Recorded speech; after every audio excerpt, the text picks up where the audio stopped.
Welcome back, everybody. Welcome back to Phil's Recap and Review. This is going to be for House of the Dragon, Hot D, Season 1, Episode 10, the season finale. And this episode is called The Black Queen. And what an episode, what a season finale. What a great bunch of television that I was watching here tonight. It ended in a really exciting, gobbling way. I got to talk to this nanny Vhagar person. What you doing? What you eating, the poor little dragon? But I do have to say, I don't kind of blame Vhagar. Vhagar's a little old, doesn't quite know what's going on, and this little whippersnapper's blowing fire in my face. And I thought that scene was done very well. I also like how it was done in the light. You know, we get that whole build up and the whole big dragon back and forth in the snow. Because I was going to talk about Jon Snow in a second. In the wind and in the rain and all of that. But then they come up to the sky. And when they come up to the sky, that's when we get the gobbledygook of it all. That alone was better than the Night King versus Jon Snow and Daenerys kind of dragon fight. At least I could know what was going on here. But we'll talk about the motivation of that and how that's a change from the source material, where it seems like it was an whoopsie-woo, but I don't know. I thought it was pretty damn good. I thought this was an awesome episode for Rhaenyra. I loved her performance. Seeing all of it come together, seeing the reality of the situation that was happening and the back and forth with her and Daemon in this particular episode, seeing Daemon show his narcissism more in this episode and his quest for power and control, and showing how Rhaenyra is trying to keep her head straight and calm in this situation with all these other forces bringing her to a warlike situation. But ultimately it all ends for shit anyway because her kid was killed. And I wonder if Aemon's going to kind of take responsibility for that, take ownership of it, similar to the way Jaime did with killing the king. Like, yeah, I killed him, and I killed his fucking dragon too. What of it? But Vhagar, I mean, what did Vhagar think? Did Vhagar think, like, yeah, that tastes like a Dornish person there? I don't know what you're thinking, but wow. Really great episode, a really awesome episode for Matt Smith, a really awesome episode for that table at Dragonstone. I mean, that was just a cool looking table. That is a hot table, some hot disaster.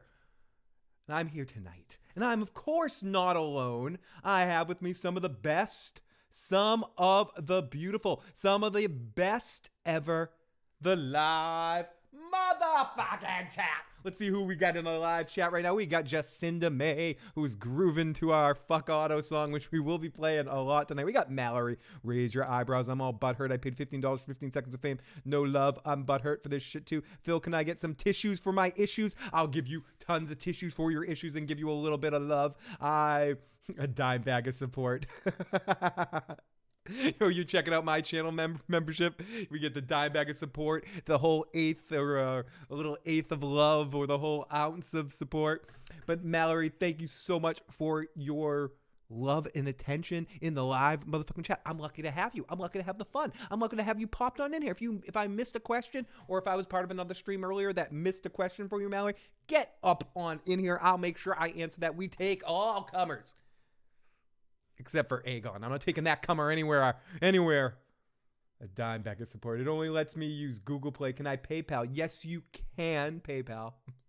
If you really want to show me that support, you can PayPal or Venmo me. That is perfectly wonderful. If you go to my main YouTube page, on the main page, you can see how to donate in that way. Never expected, but always motherfucking appreciated. We got Jay in the live chat too. SM down. We got Sand Oak. We got Bloody Talker saying good episode. We got Darius Mason. I agree. Frustratingly short though. I need at least more couple of hours longer. Absolutely. This was a great episode, but it did feel like it went by quick. I don't know if it was because I was enjoying it so much when I was like and watching, but it did seem to be a well-paced episode and keeping my excitement level going the whole mother grabbing time. If you want to get your voice in, get your thoughts in, share what you think of this season finale of House of the Dragon Season 1, you can call on in at 781-990-8509.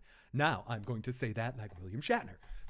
I can't do a good Shatner, but 781-990-8509. share your thoughts, share your texts if I miss it in the live chat. And most of all, hit that like button and help more and more folks get out in here tonight to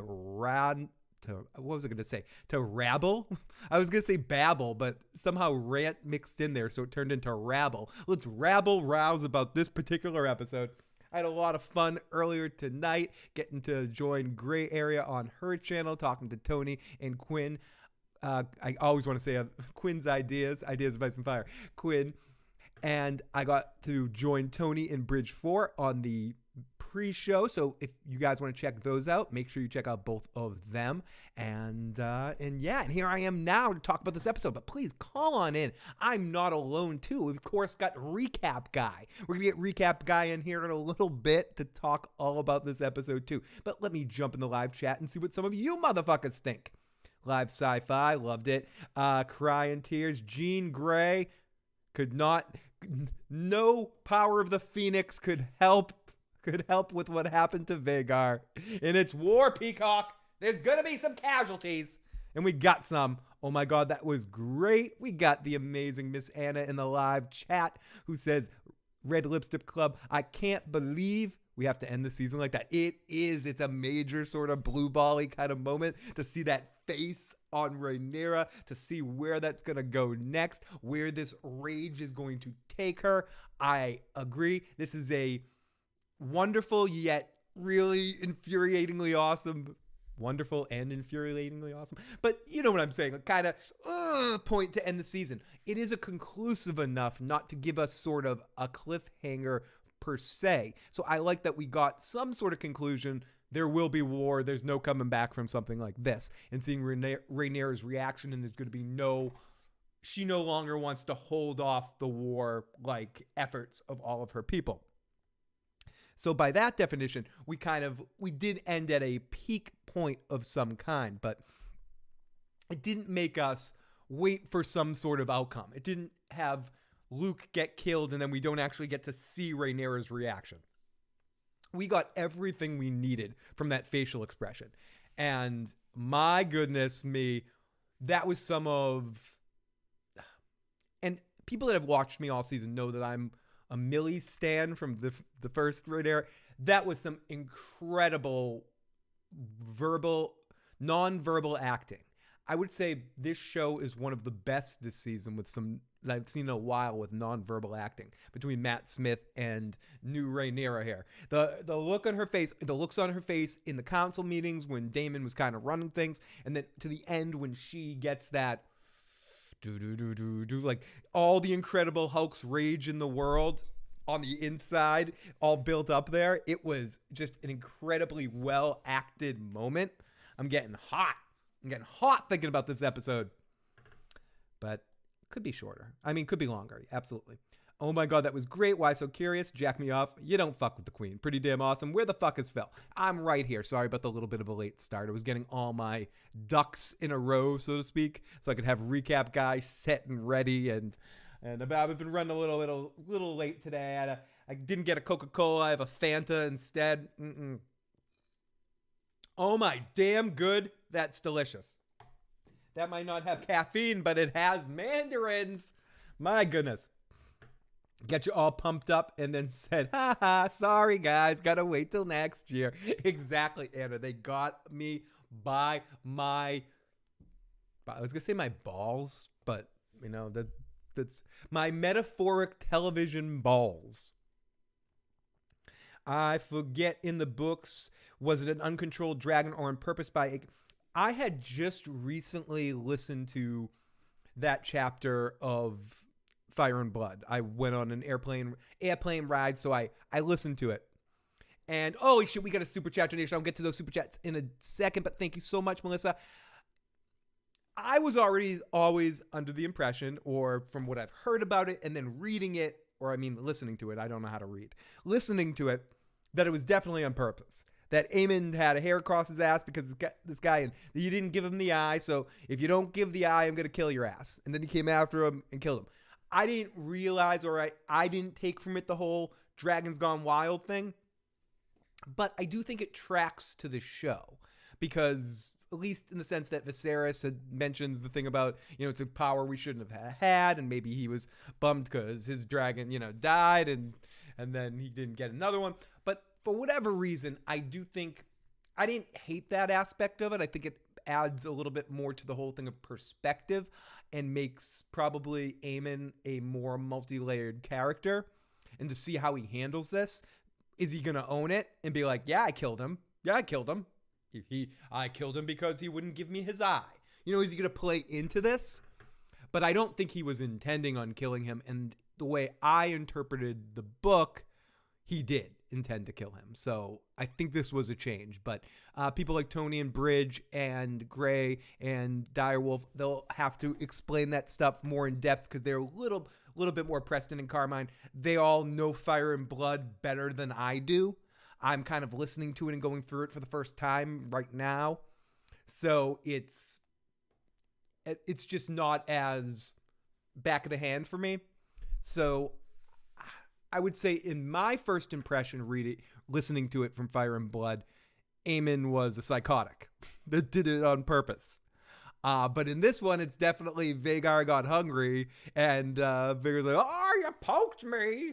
So, sorry, Nanny, if you're listening for my horrible impression of you. Oh, stressing, and she, and then this stupid little dragon chihuahuas him, like, goes, and then the Great Dane goes dead. That's basically what I saw there. Oh my goodness. I don't care about her feet, my lord, says Jesse. My heart. We got Carlo Wayne. Speaking of my heart, we have the amazing Carlo Wayne in the live chat. I had a real soft spot for Luke. Maybe it's because you remind me of my own son. Happy birthday week, Phil. It's not my birthday yet, but I'll take it. Happy unbirthday. Very happy unbirthday to me, to you. Very happy unbirthday to vodka. Mark A. Houston in the live chat. Thank you for joining me. And thank you. I saw you pop in my live stream from vacation the other night. Great to see you. It's about to get ugly. We can't see you. Just finished the episode. Rhaenyra's about to break the motherfucking bad. Jack me off. I really enjoyed the F-bombs, Phil. I think Daemon, I can't wait to listen to it again, had one of the greatest line reads in this episode of all time when he's like, I wouldn't have my son lick the boots off your douchebag cut face wannabe king asshole. I don't know what the line was. It was far more eloquent and British than I just said. You know what I'm saying? Like, dude, fucking Boston, you fucking dirty ass mother friggin' douchebag and mother hump and blah, blah, blah. No. It was some classy Matt Damon. Bridge has me calling this guy Matt Damon. Matt Smith type situation. Ow. Thank you so much for that super chat donation. Jack me off. Let me take a shot of Vitka for you. It's time to get drunk. And we've got the one and only, the amazing LMR in the live chat. Great to see LMR, lady from the Lady in the Dawn podcast. Make sure you're checking out Teflon TV. I think they're going to be starting to cover Interview with the Vampire soon. And some other show that I forget. I might be popping and joining them sometimes as well. But lots of love to the wonderful LMR in the live chat. Iron Throne, great to see you. Great to see everybody, all of our friends. The little boy didn't deserve that kind of process. The process was too quick with him, Mark. That process was a little sped up. Unleash the dogs of war. The manor hates. Lord knows, Vhagar don't discriminate. I mean, seriously. When is Daemon going to use that sonic screwdriver? Very soon. What's up, live chat? I love your energy. LMR, you always make me smile. What's up, Killmonger? Toast to Killmonger. Another toast to Red Lipstick Club. And I got to give special attention to the wonderful, amazing channel member, Scout Teeny. I mean, all of our channel members are incredible, but Scout Teeny is giving that whole ounce of support. So I'm giving Scout Teeny that love, as well as Apulia. If I'm missing someone else that has the whole ounce of support, I'm sorry, but I'll get you soon. Thank you to all of our channel members. If I can find that easy, I'll list you all by the end of tonight. If not, I do absolutely thank all of you as I see your names lit up with Goofy and other things. Phil, can we get 3D plants? Absolutely, jack me up. I want that table. I want to be able to add hot molten lava into my table and have it light up like that. That's some Disney magic shit going on right there. The wonderful Scout Teeny, the real Teeny.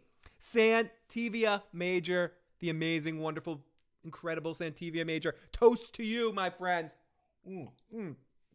Oh, I got a drinking problem. Oh my gosh, I got to numb my leg.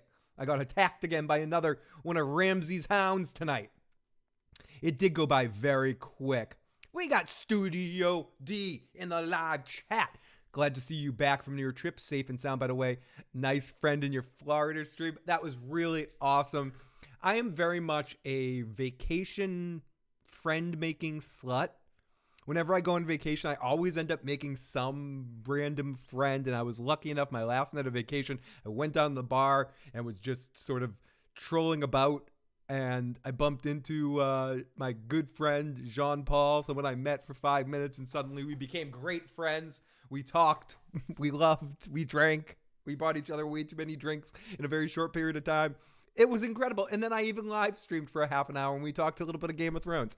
That live stream is still available, but only available for channel members right now. I might make it available for everybody, but right now it's a special perk for being a channel member. And I'm going to make all my drunk streams that are all private from past events into special exclusives for channel members. So if you want to check that out, either you were watching live or I hope you do that stuff. Okay, we just got Impartially Gray. Just subscribe to me. Thank you so much. Just touch the channel all over, buddy. Is anyone Team Hightower? Is anyone? That is a good question. And it's something I actually do wonder when it really comes down to it. And I'm not saying about green side, green versus the black side and all of that hullabaloo. I want to know, is anyone Team Hightower? It's a Hightower rant tonight. It's a Hightower rant tonight. Fuck Otto. Fuck Otto. Fuck Otto. Fuck Otto. It's a Hightower rant tonight. It's a Hightower rant tonight. Fuck Otto. Fuck Otto. Fuck Otto. Fuck Otto. It's a Hightower. I mean, it's one of those tough things that I just don't see how you're a fan of the Hightowers. But in this episode really was all about Rhaenyra. She took everything people were saying and she said, I don't care. She said, I must say. Shut your fucking face, Uncle Fucker. You're a Dragon Ryan lying Uncle Fucker. You're an Uncle Fucker, yes it's true. Uncle's white like you. Shut your fucking face, Uncle. And then like Daemon tried that shit on. She's like, shut your fucking face, Uncle Fucker. And she's like, no. Things will go the way I want. And we'll get into this in the whole Song of Ice and Fire discussion that her and Daemon had. That was something I'd been wondering. Did Viserys ever have that conversation with Daemon? It seems like he did not. And Daemon was completely unaware of anything she was talking about in that moment. Let's continue. It's supposed to be 2 years before we get to see season 2. I hope it's not that. And then we got Missy's son. Ooh, I got a piece of hair in my mouth. It's a bad feeling when you're like, no, where is it? Where is it? I know I have it. I mean, it seems like it's going to be 2024. I'm not sure if calendar-wise we're looking more a year and a half-ish instead of 2 full years. But 95% sure, it'll be in 2024. Whoa, that rhymed. I'm a poet, and I didn't even know it. Oh! No, sorry, that was bad. But really, I think we could get lucky. It could be the beginning of 2024. I mean, we're almost in 2023 right now. Or what month is this? October? So, I mean, we're almost there. So, if we can think it's in Q1 of 2024, I mean, I think that's the soonest we can hope for. Most likely it'll be in Q2 of 2024. So, year and a half-ish. It's going to be tough, but it's unfortunately the norm right now, and if they took so much time to get the quality level right, Bridge 4 was saying this earlier on the other stream. If they're taking the time, like take the time and do it right. I'd rather it take a little longer to get it right. Although I am pretty fucking impatient. Give me more. Give me more. That was the quickest way to light the candles. I thought they were lighting them one by one. Yeah, nah, they did that shit. Writers are green apologists. Should have been a 2-hour finale. Think COVID might be a reason. Anna, what did you think of the season finale? They were awesome. No Joe tonight. Bummer. Lady Danish, I can make the official announcement that actually tonight is Joe Dirtylocks' birthday. But Joe Dirtylocks will officially be back with me next week, next Sunday night, 10:15 p.m. We will be talking about the final 3 episodes of The Walking Disaster. We will be sending off a eulogy that turret of a show deserves, Joe Dirtylocks style. And Joe will also share some of his thoughts of House of the Dragon. But mainly we will be talking for the following 3, maybe 4 weeks. Our final thoughts on giving our final eulogy to that dumpster fire of a show that is called The Walking Dead. But yes, Joe will be back with us finally after a long break next week. You can tell both of them wasn't experienced in handling the dragons. Absolutely, they're still kids playing it. It would be like the equivalent of a child driving a really dangerous vehicle of some sort. Like they know how to do it, but they don't have the control. Vhagar did exactly what he wanted. So did the other dragon. Luke doesn't seem to have had the strength of will to control his dragon to do exactly what he wanted to. Yes, thank you, Ian. We got 1998 champions, and we got the Fandom D Saint. Fandom D Saint, you know what? You know who you are, buddy? You know who you are, David? Fandom in the live chat? You will and always will be my shit buddy. Don't have to worry, get your shit buddy. You. Don't have to worry, get your shit buddy. Don't have to worry, get your shit buddy. Don't have to worry, get your shit buddy tonight. Now you need shit buddies in this world. Don't let anybody fool you. Even in the world of Westeros, more than ever, you think it's important in the Walking Dead universe, in this Dance of the Dragons. In the Dance of the Dragons, more than ever, what you need is a shit buddy. Someone to watch your back when you're doing your business. I was going to say something far more disgusting, but that's what you need. You need your shit buddy. And Fandom D Saint in the live motherfucking chat is my shit buddy. Thank you, Sandroke. Droko, I'm just coming back from vacation. I am rip-roaring and happy to go. I had a really awful day today leading up to doing these podcasts. I had some problems I don't need to get into right now, but bad stuff. So this is my Xanadu, being able to come out here and babble to you motherfuckers. I very much appreciate it, and appreciate, like I said, Gray and Tony for having me earlier, and pre-thanks to Preston and Carmine if I'm able to jump over there after this later too. I'm a very lucky so-and-so to be invited to so many awesome parties, and get to have so many people over for my party too. So let's continue this fun. We got Forrest in the live chat. It's been a long way. Great to see Forrest, one of our amazing long-time FOP motherfuckers in the live chat. So many good friends. Yeah, I need more episodes. They really need to do a 16-episode season. George did say he wished they did a 13-episode season. I think that would have been more beneficial. If anything could have made this season better, which was a great season, and I'm not complaining about it, but if I could make one criticism, yeah, I could have dealt with 13 episodes. For sure. Yeah, I want a Joe rant for the Game of Thrones. Oh, you'll get it. This is echo chamber of I'm not talking about myself in the third person. My little echo chamber of my opinions. As I say, fill the issues, guys' opinions. No. I'm not drunk enough to do that. Joe isn't feeling it. So when we do talk about this, lady, you're 100 million% going to hear Joe rant about why he doesn't like this show. And I'm going to keep my mouth shut because I think he's full of crap. But we're going to hear it.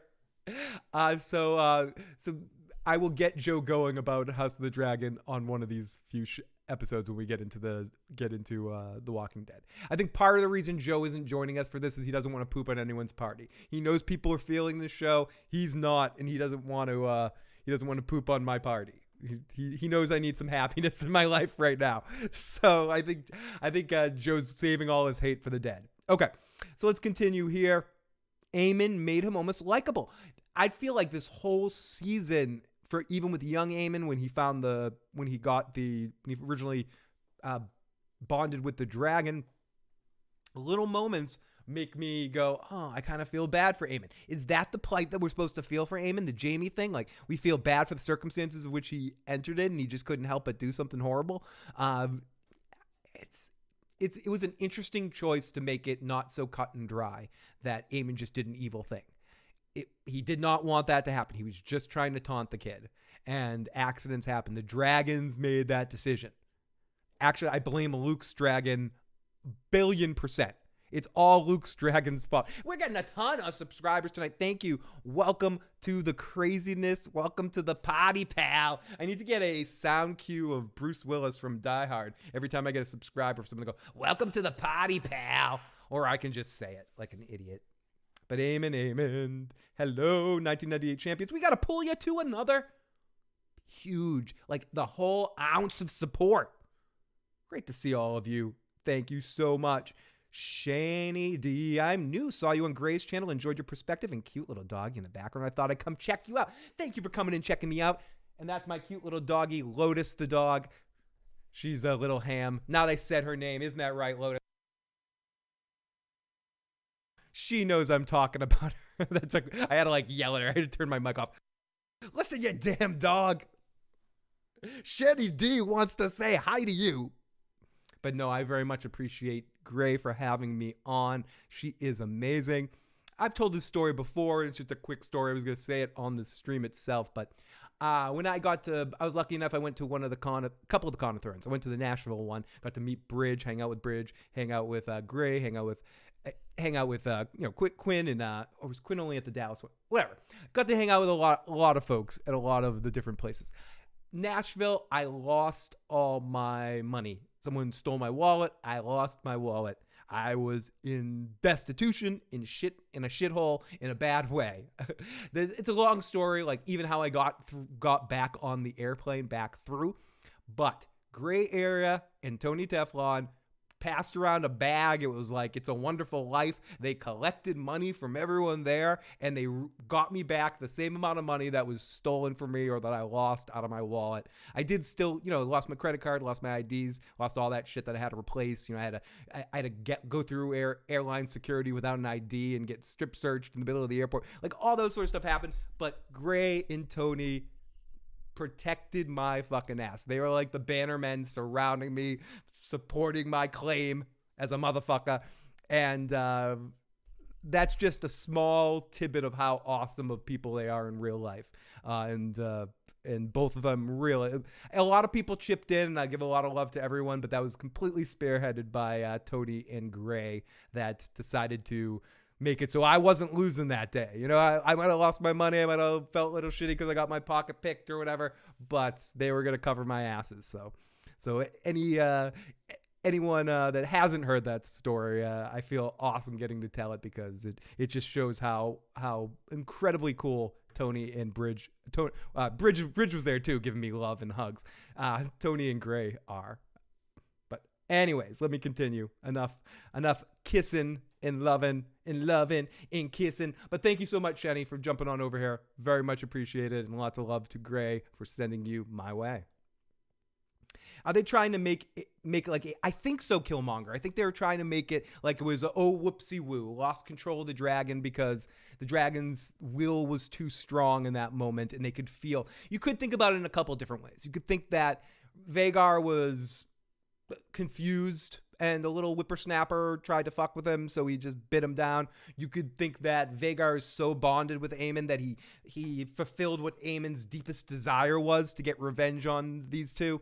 I tend to think that it was a little bit more the former of the two, that Vhagar's old and got confused, or just like just in that way, like having worked with animals a lot, like sometimes the little dog challenges the big dog and it can do it every single time. And then that one time the big dog just wants to go whop and just knock his little ass down. And I think Vhagar was just like, you fucked the minute Luke's dragon sprayed him with that little wussy face, like the little wimpy flame going on.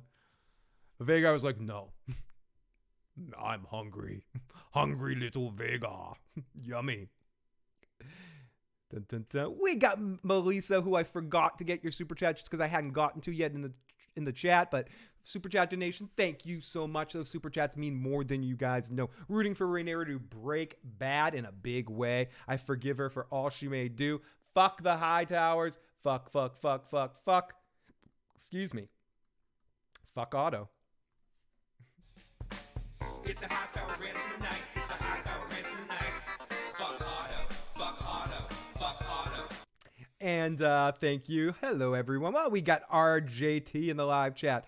Blood Inch. Yes, Chicago. I agree. But do they start the season there? Or is that mid-season kind of thing? Is that episode 1 right out the gate next season they do that? Or is that a couple episodes in? Great to see all of our friends. I'm going to zip up to the front of the chat here. They both didn't have control over their dragons. They're both inexperienced. I remember that story why Phil only drinks out of a straw. Not next year, 2024. Aemon Sapphire Eye was dope to see. It looked really cool in the show. It really did look awesome. Love that. I love how the dragons are done. The dragon battle was awesome. It was awesome. Raider fucking Nation in the live chat. We need a coach. A Raider Nation. It was really awesome. And I said this earlier. I like how we got it in the light. In the light. Like, we got a lead up of the battle, the back and forth, but the moment when one dragon eats the other, Pac-Man's the other dragon, that was done clear as you could see. And I very, very much appreciate that. Trying to make the Greens likable. Luke's dragon also attacked without order. Exactly. I blame Luke's dragon for that whole situation. I'm not the whole situation, but Luke's dragon was a little punk. What are you doing to Granny Vhagar there? Come on. Nanny Vhagar, Granny, whatever. Well, what the fuck are you doing? Come on. What are you, in the words of the angry video game nerd, no time. No. What are you thinking? Like, seriously, like, what are you thinking? You big dummy. Personally, this is just me, knowing how much of a hair Aemon has across his little eyeball for me, the minute I land and I look and I see Vhagar, like all the size comparison issues that we dealt with this episode were done extremely well. I love seeing Vhagar in the shadows. I love seeing Vhagar above him when he was flying. I thought that looked really cool too. But the moment I got there, I don't care how duteous little Luke boy is. Luke, it is your destiny that when you see Vhagar there and you know who rides Vhagar and you know who has such a hair across his ass for you, get the hell out of there. Go home and say, the Greens have already got the Storm's End. Like, I get you wanting to be dutiful to your mommy there and stuff and your queen, but dude, like, stay away from Aemon One-Eye if your name is Luke. Unless you're Luke Skywalker and you have a lightsaber or something, because that dude wants you dead and you know it, or at least wants you maimed. My maimer. He was teasing him, doing what they do to him as a kid. He was, and I think what I like, and I know some people are probably going to have issues with it. There are things I didn't like about it too. I also like the idea of Aemon being, freaking crazy. But I do like the idea of that scene being an extension of what we've already seen in the show of kids being kids and shit happens. And in this situation, it's like when you give kids these kind of toys, this kind of stuff happens. And now a war is going to happen because of this. There's nothing can be taken back now. Aemon just started the war. Doesn't matter what his intentions were. Aemon is still to blame, says Jackie C. I mean, in the sense that if if Aemon was following him, if we're doing the car thing again, and Aemon's in like a Corvette, you know, riding behind the Beetle that Luke's driving the beat up Beetle, or like a small little or a scooter or something, and Aemon has the Harley behind him and some shit, and he's like buzzing him, he's zoom zoom zoom, like going past him, not trying to kill him, just scare him, but he gets killed indirectly, like. The bike gets a mind of its own and decides to eat the other bike. I agree. This is on Aemon, but I also throw some blame to Luke's dragon for being stupid, for throwing that flame in that situation. I don't think Vhagar would have eaten him if it wasn't for that. I think that confused poor Vhagar, and Vhagar thought she was back in Dorne. It's like, oh, I need to eat everything. Where am I? What happened? I don't know. I'm going to eat things and people. Ah. Like, come on, Luke's dragon. I don't blame Luke. I don't blame Luke at all, except for not training his dragon better. But I blame Luke's dragon a little bit. He gets at least a couple pieces of his blame pie for getting his rider killed.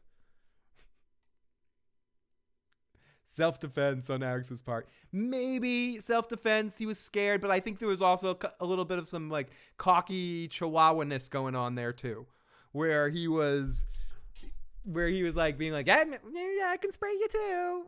I don't know. I'd have to rewatch the scene a couple times, but why go after him with that big ass dragon? To be an asshole. Let's be true, Raging Butterfly. He went after him because Aemon is an asshole. Even if Aemon's not like a murdering asshole in the sense that we have at least know enough about him that we know his butt has a circular thing about it. We got the wonderful, great season, amazing season. Well, in truth, dragons have no masters. They are their own masters. Sonic Boy, another one of our channel members. Thank you so much. Raider Nation, absolutely. The dragons have no masters. And Viserys does mention that earlier in the season, and I like there we get some sort of completionism of that thought that dragons can't be controlled. Really? He should have kept that eye patch off. He does look cool. Yeah, in the books, they made it seem like Aemon was in control. Phantom D. Saint. In the books, he did it on purpose. Yeah, it seemed like it, right? The party has started. We got Lord Aelon Velaryon. Did Luke get crushed? Luke got eat it, I believe. I believe Luke is somewhere in the belly with Jonah right now. No, I think Luke got gobbled up. Pretty sure. Like, let's say this is the dragon's body, and Luke was right here. I think the dragon ate. I think Vhagar ate most of the center part of the dragon, and then the two end parts, the head and the wing, or the head and the tail, were falling at the end. I'd have to rewatch to get the specificity of it all, but yeah, I think Luke is somewhere in Vhagar's belly at this point. Get in my belly. Exactly, Chicago. This is my 29 and a half birthday. This is my, what am I? I was trying to do Frodo, or not Frodo Baggins, Bilbo Baggins. This is my 723rd birthday. It's an old birthday. I'm old. Iron Throne. Yeah, they're downplaying the nastiness of the characters in the show. Alicent is not as sweet as she is in the show. It's not an accident when you know you're riding a deadly weapon, one that can be potentially unpredictable, says Anna. And Anna, as usual, giving us some fucking logic in this piece. It's true. He was like dancing with the devil by the pale moonlight. You shouldn't be surprised when you end up in hell from dancing with the devil. Jay likes big dragon butts, and he cannot lie. That those other dragons can't deny. When Vhagar comes over with a big dragon on his face, he gets chomped. Okay, so sorry, Jay. My head was moving faster than my words right there, and I was thinking all sorts of lovely lyrics for that. Killmonger, I haven't even talked about that scene because I'm trying to avoid it in my mind. That was fucking horrible. Oh my God. A very graphic, horrible, another birthing scene in this particular episode. Wow, is all I'll say. this show has no chill. Has no fucking chill. Bad Vhagar. House of Dragon is going to cause a drop in real-world pregnancy, says him. Wouldn't he have sent that tiny dragon with no offers? I would burn my SOBs with the fucking dragon. Oh my God, we're just scrolling through Phil quoting Westworld. Here we go, back down to our next super chat donation from Jack Me Off. Vhagar counts as multiple dragons. How many? Heath Hinton, Aemon cannot control his dragon because he claimed a dragon he did not grow up with it. We got Jackie, the amazing Jackie in the live chat. House Baratheon bent the knee to Rhaenyra as her heir in the first episode. They're fucking oath-breaking assholes. We got Lotus in the live chat. Thank you, guys. Luke's dragon lost a game of fuck around with dragons. They would have at least gave us something. Damon burning something with his dragons. We got some Joe Rants. We got Heineken, another channel member. I think it's plain and simple. Control over dragons is an illusion, says RJT. Like the king said, a little dragon blew fire, and a big dragon said, oh yeah, fuck you, dragon. Fuck you, dragon. Miss Duncan, the amazing Tall. Vhagar didn't choose Aemon. She wanted someone to live her old war glory years of burning shit up. Jack Me Off says, Vhagar is one cranky old bitch. Also, why did they send Luke with nothing to offer? Because that's part of the... It's almost the same thing in the original series. I know you're not... When sometimes people think that honor is enough. You know, living your honorable vow that you left and not thinking that, no, at a certain point in time when you get into a warlike situation like this where people are picking sides and there's some debate because of the nature of just everything to do with this whole situation, and you need to make it worth somebody more wild. I mean, it's not like the Starks that would never break an oath, as they mentioned, or House Aaron that has some familiar connection to Rhaenyra. The Baratheons are a bunch of, drinking bastards. Maud Mary, who would like to see Aemon's actor have played Euron? I think that would have been a much better casting choice for Euron. I think, there's a lot of people in this world I would much rather see play Euron. I think my dream casting has always been, in my weird fucked up mind, Ragnar Lothbrok, Travis Fimmel playing it. But that's just because of those crazy eyes. But that is an excellent pick as well. Hey, Carla, are you going to make some music with Phil? If I'm lucky enough, Gravel Walker, I'll answer that for Carla because, of course, I'm the drummer, so I answer all the questions in the band. But no, if I'm lucky enough, I would love to make some music with Carla and her incredibly talented husband at some point in time. They are both unbelievable musicians, and I would love to jam with them one day. And hopefully we'll all be in the same place one day where we can have a good jam and write some songs and have some fun. So hopefully that day will happen. But good question, Gravel Walker.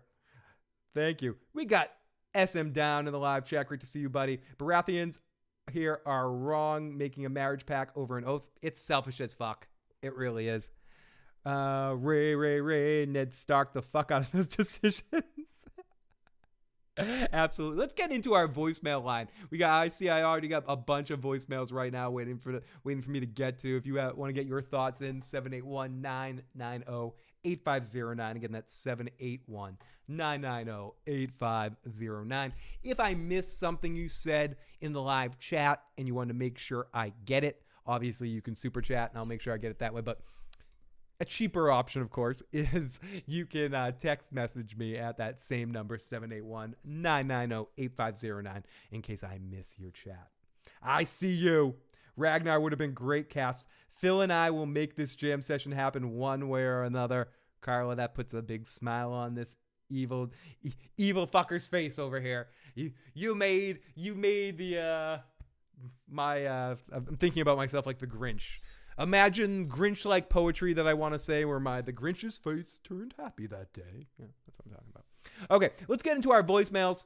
Our first one is from the one, the only, the bloody fucking Taka.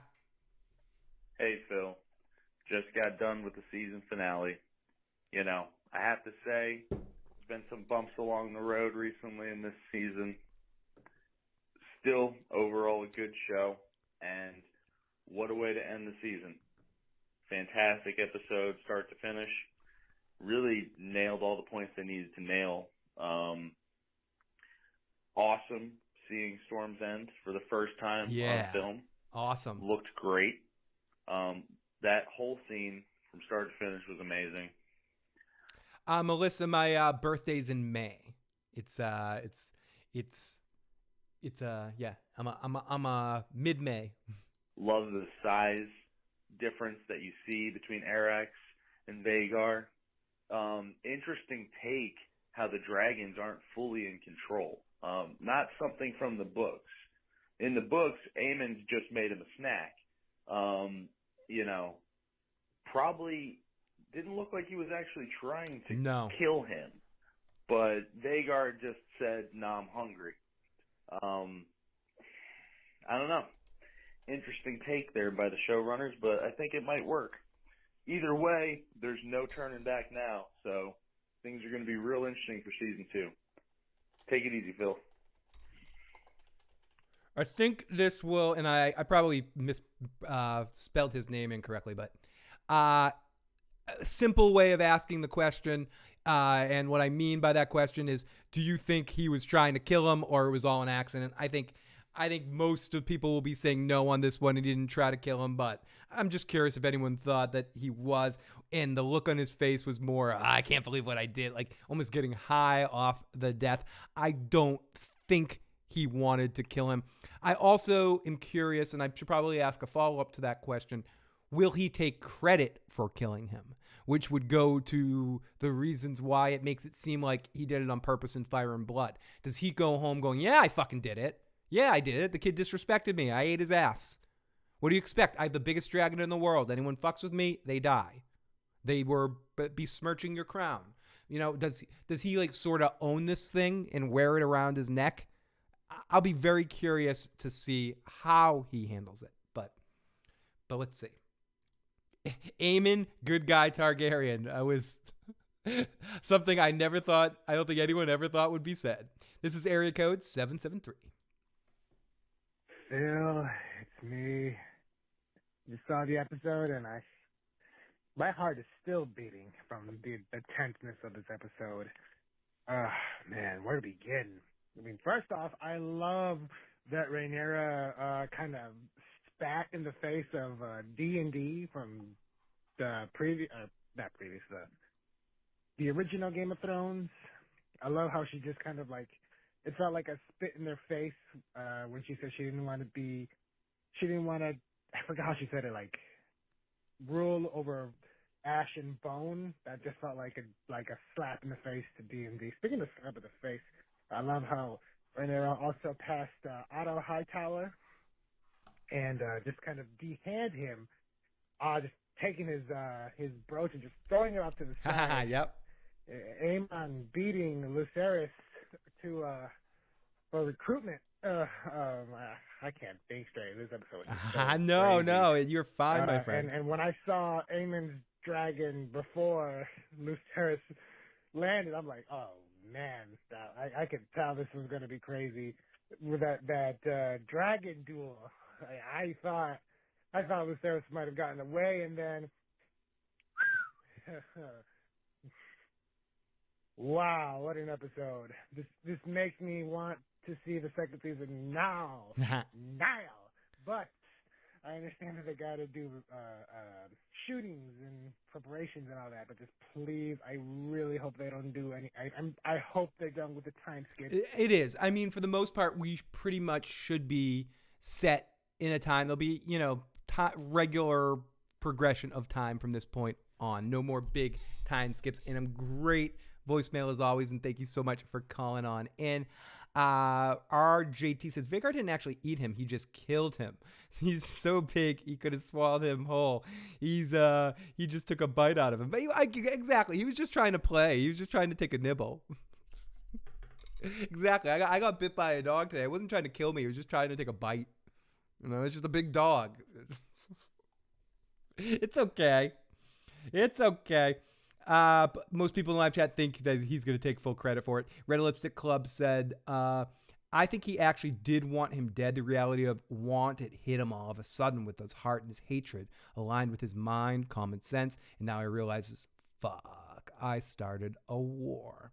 Great point. And I have a question for the folks. Why do the dragons? I think dragons also get this sort of posturing, who's the most powerful one of all kind of vibe that you get with, again, I keep comparing them to dogs for some reason, but where you get that sort of dogs face off for alpha power sort of stuff.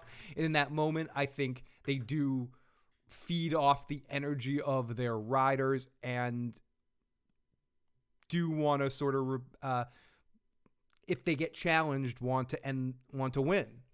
And I think Vhagar was simultaneously confused and challenged at the same moment. I'm joking about it, but not had some flashback to being back in Dorne and was like, I need to eat this fucking thing. I must stop. I mean, Vhagar looks like she's flying around blind half the time and just like go, ah! Looking like Audrey too. Feed me, Seymour. Feed me. From Pete's Live Music.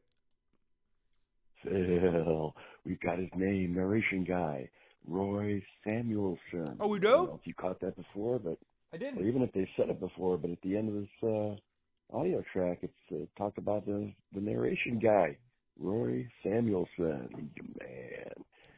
All right, buddy. Can't wait for the recap. Oh, dude, no, I missed that part. And I think we here at the Issues program, and if you're watching this, please hit the like button. Please share this out. I know there's so many people live streaming in different places right now. So if you're party hopping, I totally get it. But make sure you're sharing this out and help more and more folks get in here. Keep our fun crew going all night.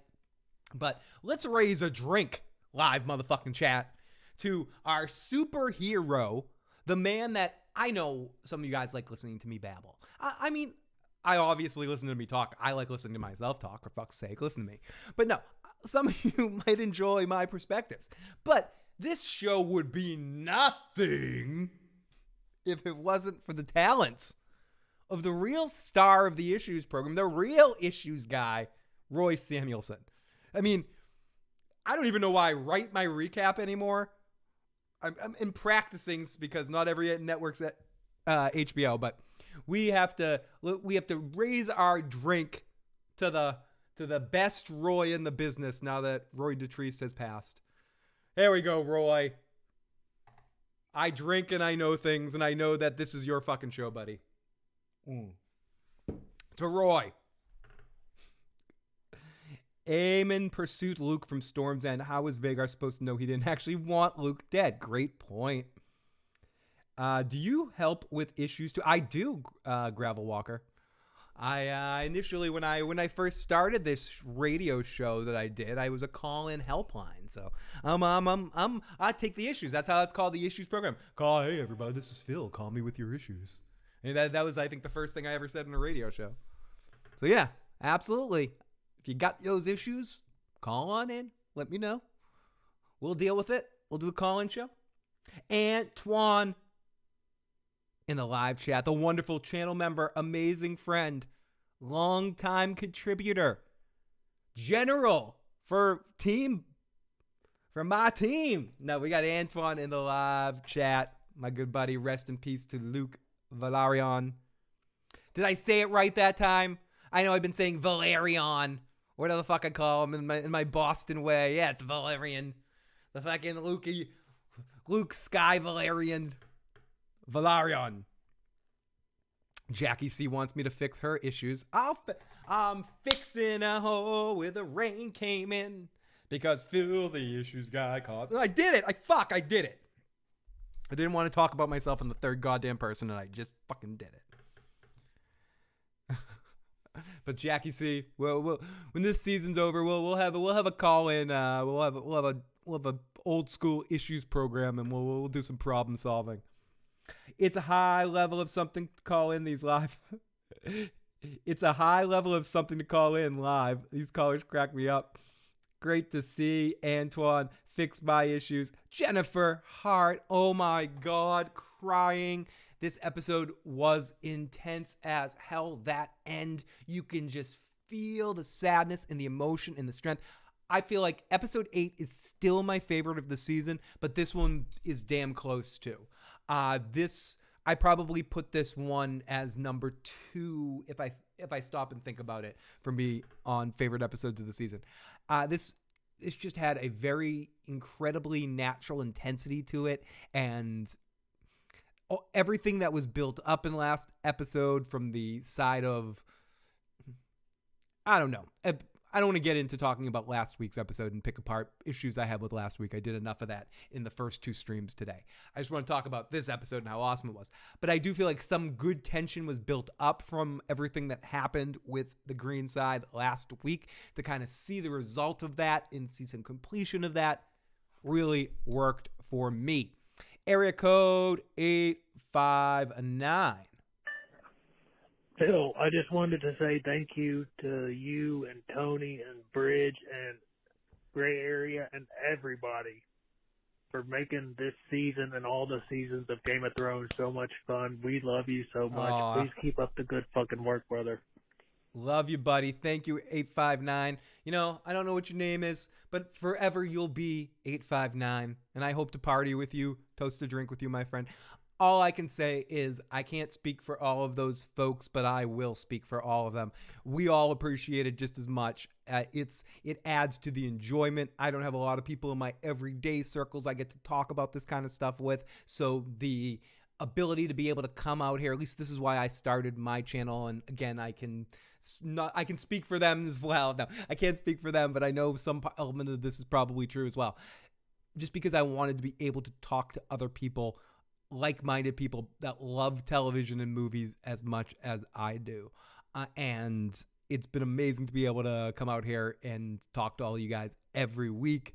And we can't wait for some more. So make sure you're subscribed to all of those people you mentioned. Me too. You know, make sure you subscribe to me too. And we're going to have a lot of fun over the next couple of years leading up to this next season and for the next few years talking about all these awesome Game of Thrones A Song of Ice and Fire series that are going to come out because this first season of House of the Dragon was so good and successful for people. That, not saying it's not going to have detractors, not going to have people that are against it, not everyone's going to like everything, but for the most part, HBO got what they needed from a response for this season, and it was better than a lot of people expected. Even some people that had hardcore hairs across their butts from season 8 of Game of Thrones. And not everyone's let this show in, but those of that have been pleasantly surprised, and it's fun, and we're back in the game. We're back to picking this apart, back to having the fun. It's not to say every episode doesn't have fun stuff to pick apart and nitpick. I look forward to my after this show to go have some fun picking apart some of the nits. But it happens, you know? But it's great to be back, and it's great to get to talk to all of you awesome folks. Bump-a-da-bump, small world. A couple of years. Oh my God, don't say that, Phil. I can't get over how long it's going to be. Regime the Great. They basically played chicken. They did, and someone lost Chicago. Well, Aemon was basically fucking around and scared Luke. Episode 8 is my favorite because I'm a daddy's girl. My daddy would have done the same thing for me. Crawled in pain to secure my position in my dying breath. Oh, that's so sweet. Don't play chicken and act surprised when someone fucking dies. This isn't Fast and the Goddamn Furious. I added that part. Okay, let's listen to Pete's Live. Why do they say it like that? Live, like Jerry Lewis. Pete's Live. Probably because what am I on? Like our ridiculous now of talking. There we go. Pete's Live music. We take you now to season 2 of House of the Dragon. Rhaenyra, looking at the fireplace, slowly turns, orders a full attack. She looks at Daemon. Daemon looks back. He regards her, and he says, Welcome to the party, pal! Welcome to the party, pal! There we Welcome go. to the party, pal! There we go. Avocado. Thank you. Thank you. Thank you. Thank you. I love that. That is awesome. I wanted the sound cue. I got the sound cue. Pete's Live music coming through again. And I also see that I have a bunch of text messages. I will get to those text messages in a second. We're going to clear the deck here at the front of the line before we get into that that reword that I'm about to do pretty soon. But here we go. This is from area code 706. Hey Phil, it's Jackie. Jackie. aka Dracarys bitch. Great episode. Loved it. Loved the last one. But I got very annoyed because if I were queen, Otto would have never made it off that damn bridge at Dragonstone. Bird I up. would have told Cyrax, Dracarys, and it would have been a high tower barbecue. Right there. And then I would have gotten Daemon, Princess Rhaenys, and all the dragons that I had, gotten Dragon back in the middle of the night, flown to the Red Keep with Alicent, Aegon there, Crispin Cole, Aemond, and burn the fucker down completely. And then I would have That's why you're Dracarys, bitch, and I love it. Keep going. gone to Old Town and burned the High Tower Castle. Dracarys, bitch. Treason shall not go unpunished. Drunk. I'm like Tywin fucking Lannister. You mess with my family, you mess with me, you're done for. And they would sing songs. They would have made a Reigns of Castamere song about it. That's it. That's all I gotta say. That just, Rhaenyra is showing restraint like her father. I understand that. Keeping the realm together and all that stuff. But girl, you gotta be like Daemon. This is war. They declared war by declaring Aegon king. Yep. It was usurping, traitorous bullshit, and I knew Luke was gonna die, so, but once I saw that and I saw Rhaenyra's face change, I was like, girl, why aren't you on Dragonback right now, flying to the Red Keep and burning everybody down? Yep. With Daemon's. Like, just do it. Do it. I was yelling at my TV last week for Rhaenys to burn the high towers, but she didn't. I know she wouldn't because that's not what happens in the books, but anyway, Burn them all. aside from my venting and frustration, love you. I'm so sorry that happened to you during your travels. Oh, it happened when I got home. It wasn't on the travels. It was my first day home. I hope you enjoyed Florida otherwise. I did. It was awesome, and I look forward to partying with you at some point. Welcome to Florida. It's hot as hell down here, even in fall and winter. Good night, and see you in the chat. Bye. Burn them all, Dracarys, bitch. I love that message, and thank you so much, and thank you for the message. And Antoine, we got rest in peace, Lou Saris Valerian, with our super chat donation for you. Let me take a drink. Play some bad drums for you. Thank you for the super chats.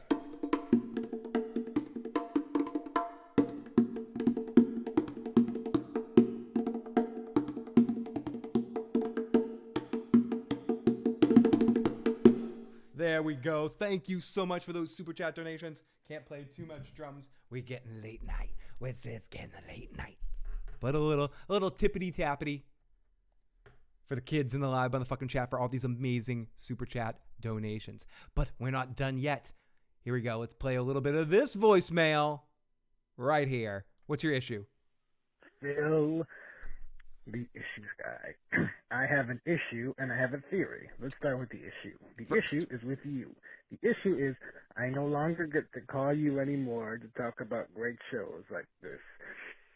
That will not be an issue. I will find other great shows to talk about. Make sure you stay subscribed. I'll be talking about a shitty show for a couple of weeks, but then I'll find something good to talk about again.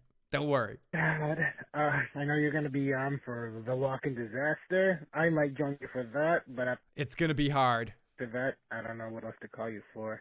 It's going to be sad without you in my Sundays Aww. for a long time. Now, my theory is involving the duel with these two Drogons. Let's do it. And I will also try to be talking about, I think Succession's going to be on Sundays. So I will try to catch up on that show to be able to talk about that for another HBO show. Hopefully I'll catch up and connect with some shows that some of you guys are watching. We got Jay in the live chat. SM Down. Great to see Jay. We got, oh my goodness, one of the original FOP motherfuckers in the live chat. We got the analysis of Thrones. Zelda loving buddy in the live chat. Holding his breath for Breath of the Wild 2, same as me. But my Nintendo loving buddy. I know we got the wonderful, the amazing, the talented, the awesome analysis of Thrones in the live chat. I know it's again like a reunion party. We got, if all we need is Timo to show up, and we got the old crew all back together. The Timo and Lady Scree to pop up. But thank you so much, and Alan. I don't know where Alan is. But we got so many of our old original FOPs popping in. So great to see you. And we need to start talking. We got the Sansa truthers. We do need to start talking some Zelda soon. It's coming. Dragons, I'm sorry. Hey, let's sing Drogon like that. Anyway, in Game of Thrones, when Jon wrote... Tony's going to be talking about that show, Regime. I might try to check it out, too, just so I can jump on with him. But I will. I'll poke around on that one, for sure. Rhaegal, for the first time, I think it was Rhaegal or Rhaegar, I forgot. When Jon wrote one of the... Alan's off being a slut somewhere. He's in someone else's stream slutting up. Good. I hope he's in one of my friends' streams. I hope he's over there with Preston and Carbine. These dragons. He said it himself during the show when he wrote it. He said he knew where I wanted to land, indicating like the dragon is one with the mind of a Targaryen. When Rhaenyra sent her children... Did someone... Sorry, Colin. Did someone just call Vhagar LeBron James? He's taking his talents to South Beach, Aemon Targaryen.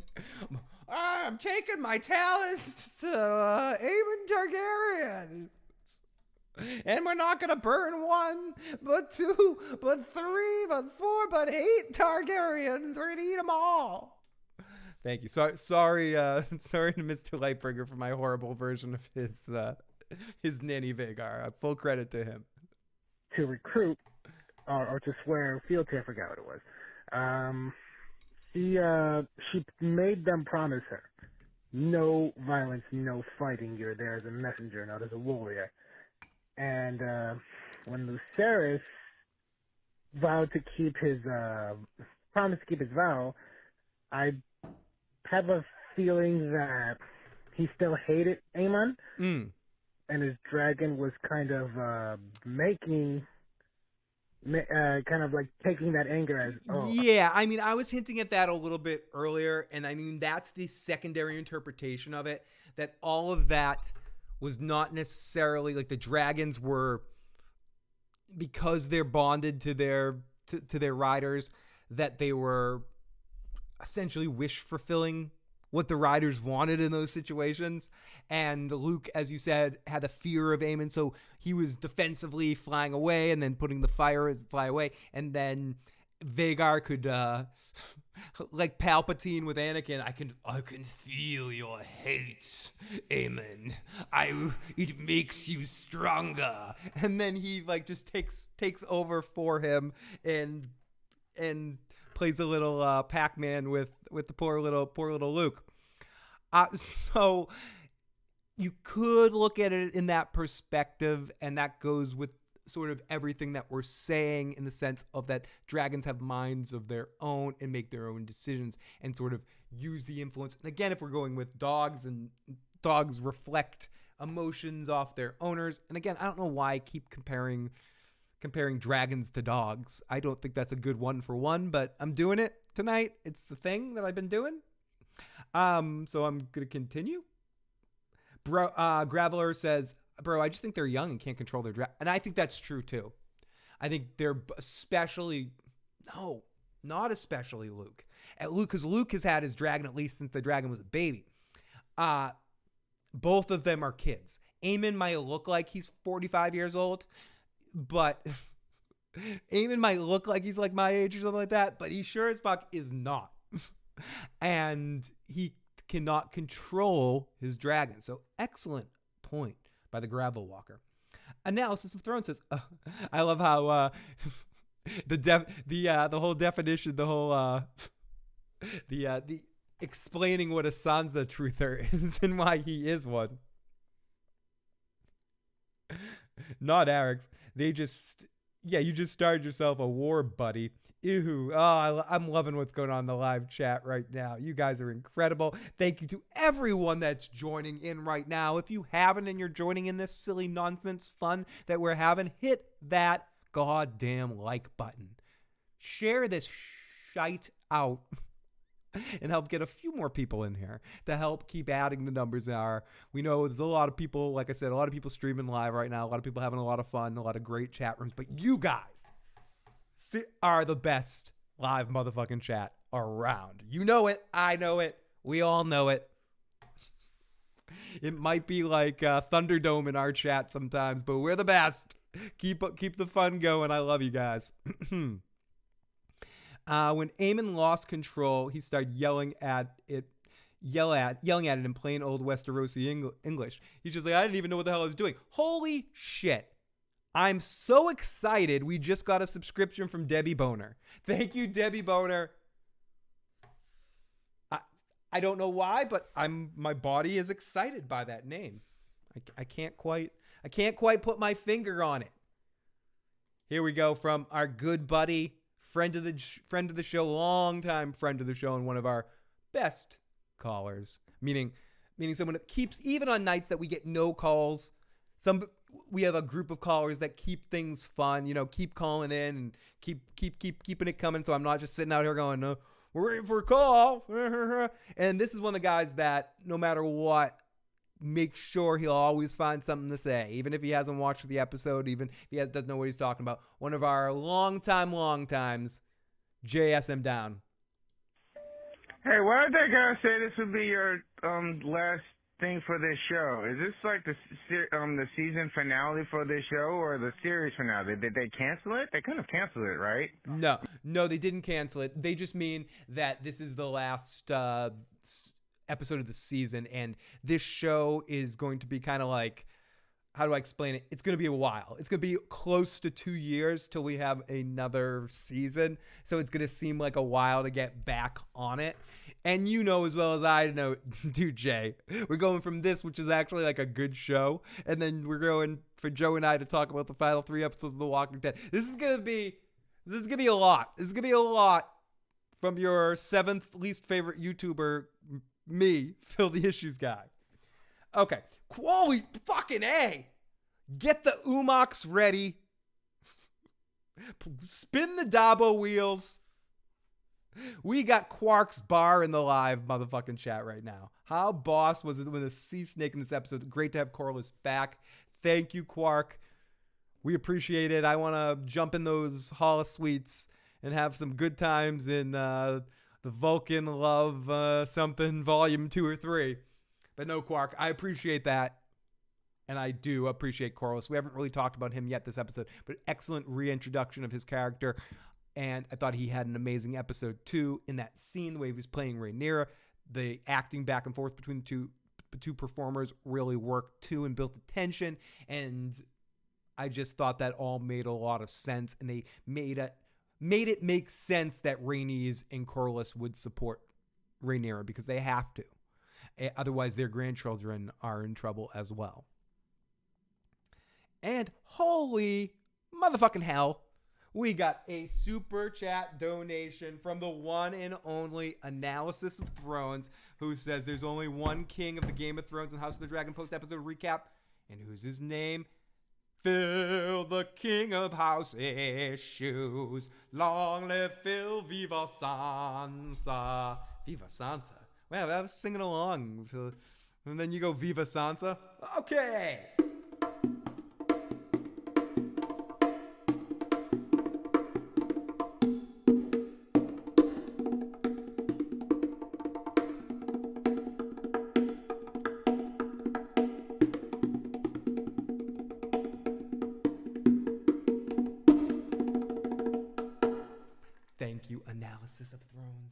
Thank you, Analysis of Thrones, for that super chat donation. It means more than you know, my friend. And we got another new subscriber. You fucking rule. Thank you for joining the fun, joining the nonsense, joining the silliness. Welcome to the party, pal. Ooh. I can't believe Daemon grabbed Rhaenyra by the throat. We're going to get into that in a second. Someone else said something about that earlier. I think that was, it was, I'm not, and I mean good in the way of him showing, it was, we actually got to see his true colors and what he feels and where his mind is in this whole situation. As much as his character can be romanticized at times and does have some elements of good qualities, he's a dude that bashed his fucking wife with a rock to death, and tonight used a chokehold to prove a fucking point. That's what an abusive douchebag does in any generation of anything. That's fucked up. It was a fucked up move, and like I like the fucked upness of Daemon as a character, but for the people that sort of romanticize that to a certain extent, again, it's like the Tony Soprano thing. I think it's very one for one in the sense of people that look at Tony as a good character. Oh, Tony likes animals. He's a good person. Like Tony is a fucking a horrible fucking person, you know, that does horrible things. Daemon is a better person. He was up against it, and when emotions played up to a certain point in time, his abusive, narcissistic nature came out, and it was fucking harsh. And I don't even understand the point that he was trying to make, other than the frustration that she wasn't listening to him. It was tantrumish too. It would be one thing if even, and not that I'm not rationalizing it or saying whatever, but if I could understand him feeling something in that moment or trying to show her that she's weak without him. Was that what he was trying to do? Like, what the shit was his fucking point in that moment? Was he just pissed that she knew something from Viserys that he didn't? Was he just trying to shame her and gaslight her kind of into not being like her father? Like, I don't understand what exactly he was trying to accomplish in that moment other than being a fucking abusive douchebag. There was no reason behind it, which is disturbing in the sense of unveiling what kind of person Daemon Targaryen really is and how he treats others around him. And that doesn't mean he's not an interesting character. That doesn't mean I don't think the scenes with him are some of the best scenes in the thing. And again, I'm not talking about a real person. I'm talking about a fictional fucking character. So I'm not personally offended but it happened. You know, he fucking grabbed her, he fucking choked her, and did it in that fucking way that I've seen pieces of shit do to people. Just not even to hurt, just to be like, I'm more powerful than you. Fuck you. You want to see how weak you are when you don't make decisions that I want you to make? You see what I could do if you really make me angry? Like, it was that kind of fucking stupid shit that makes me, I don't know. Let me know in the live chat or in the comment section if you disagree with my interpretation of this fucking shit. I think he was just being a dick. Didn't make sense. She brought up the dream, or he was upset Viserys never shared it. Like, the motivation for why he went from, sulking in her face to choke to say, oh, you want to hear what Viserys just tried to rationalize his stuff with, I don't know. It seemed, yeah, it was him being a dick. Disappointment, just another thing his brother didn't give him. Daemon, it seemed like she wasn't, Daemon, it seemed like she was saying freaked him out and didn't want to hear it. Yeah, that's what I thought at first too, that he did know what she was talking about. And he's like, shut up, I don't want to hear about that or something. But again, I think it was more about, the second time I watched it, it read to me more like, you're not listening to me. I'm trying to help you. Listen to me, damn it. You're weak. I'm strong. And I'm going to show you how weak you are. And don't be weak like your father. This is your father's problem. He wasn't strong like me, and he let people take advantages of him and poison him and kill him and do this, blah, blah, blah. And if you don't listen to me, the same shit's going to happen. Now listen to me. Shut up and listen to me. Like, that's how it came off to me. But I'm not saying that 100%. But what I am saying 100%, what I can promise you, and what I will not lie about in this world or anytime, any way, shape, or form, is when it's time to do a recap.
Woohoo! It is time for a recap.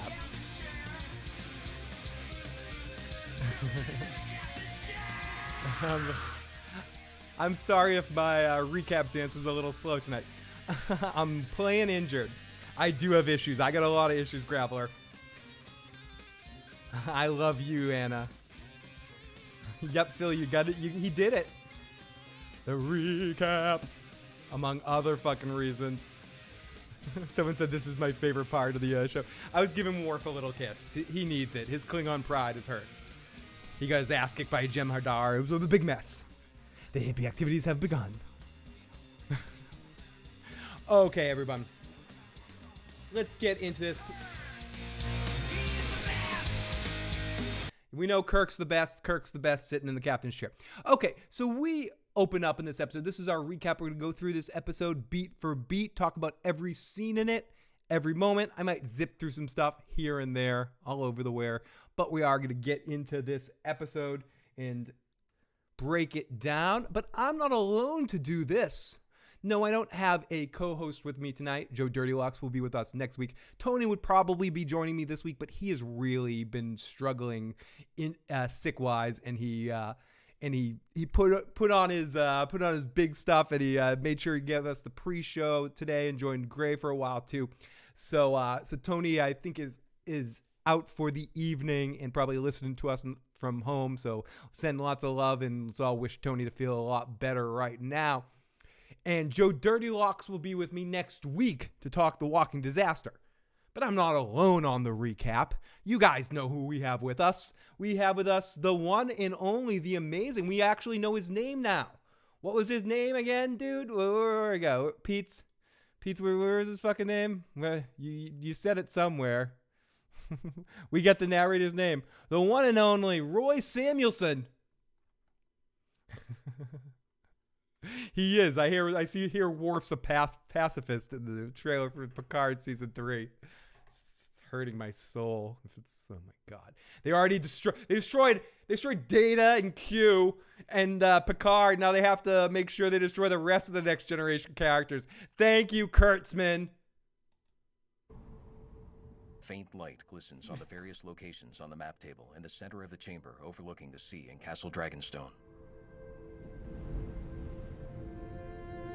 Yeah, send some love to Tony. Tony's doing all right. He's just had like a throat and head cold for like almost like 2 months at this point, trying to shake it, and it's peaking again a little bit. So give Tony some love and send him all your good vibes and vitamin C and echinacea drops as you can. I was going to ask that very question a little bit later, Centivia. I think it was Vermithor, which was Jaehaerys's dragon, if I'm correct. People can correct me if I am wrong, as I'm not an amazing dragon namer and assigner. Lens flare destroyed Star Trek. It is known. Aegon's dragon. Okay. I'm just getting over my cold. It sucks. No, he didn't. Not as far as I know. He did at one point in time, but this is not what he has. He just has a lingering piece of shit cold, as far as I know. Just a cold for Tony. Nothing serious, just a cold. I love Star Trek, but the original series, everything else can go screw. Julia, that's why my Star Trek song there, sitting in the captain's chair, I talk about all of them. When I look around you, what do I see? Romulans and Klingons looking at me. But the whole peak of the song is, who do I want sitting in that chair? It's Kirk. He's the best, sitting in the captain's chair. Even Cisco, he's a god. I'd want the prophets on my side. If I got some Cisco. Like, really, my favorite captain's Cisco, but all things equal, I think even Cisco would have James T. Kirk in the captain's chair. Cisco would sit in that science chair and use the gods to his side. The only one that would argue with him is probably Janeway. Go, excuse me, Mr. Paris. Remove Mr. Kirk from the set. Says on this ship immediately, Mr. Paris. Even Jean-Luc would sit in the number one chair for Kirky boy. Okay, anyways, I'm sorry about that. Let's continue. That should be our name of our band. I like that name for a band right there. Team Cisco. Really, when it comes down to it, it's Team Cisco for me too.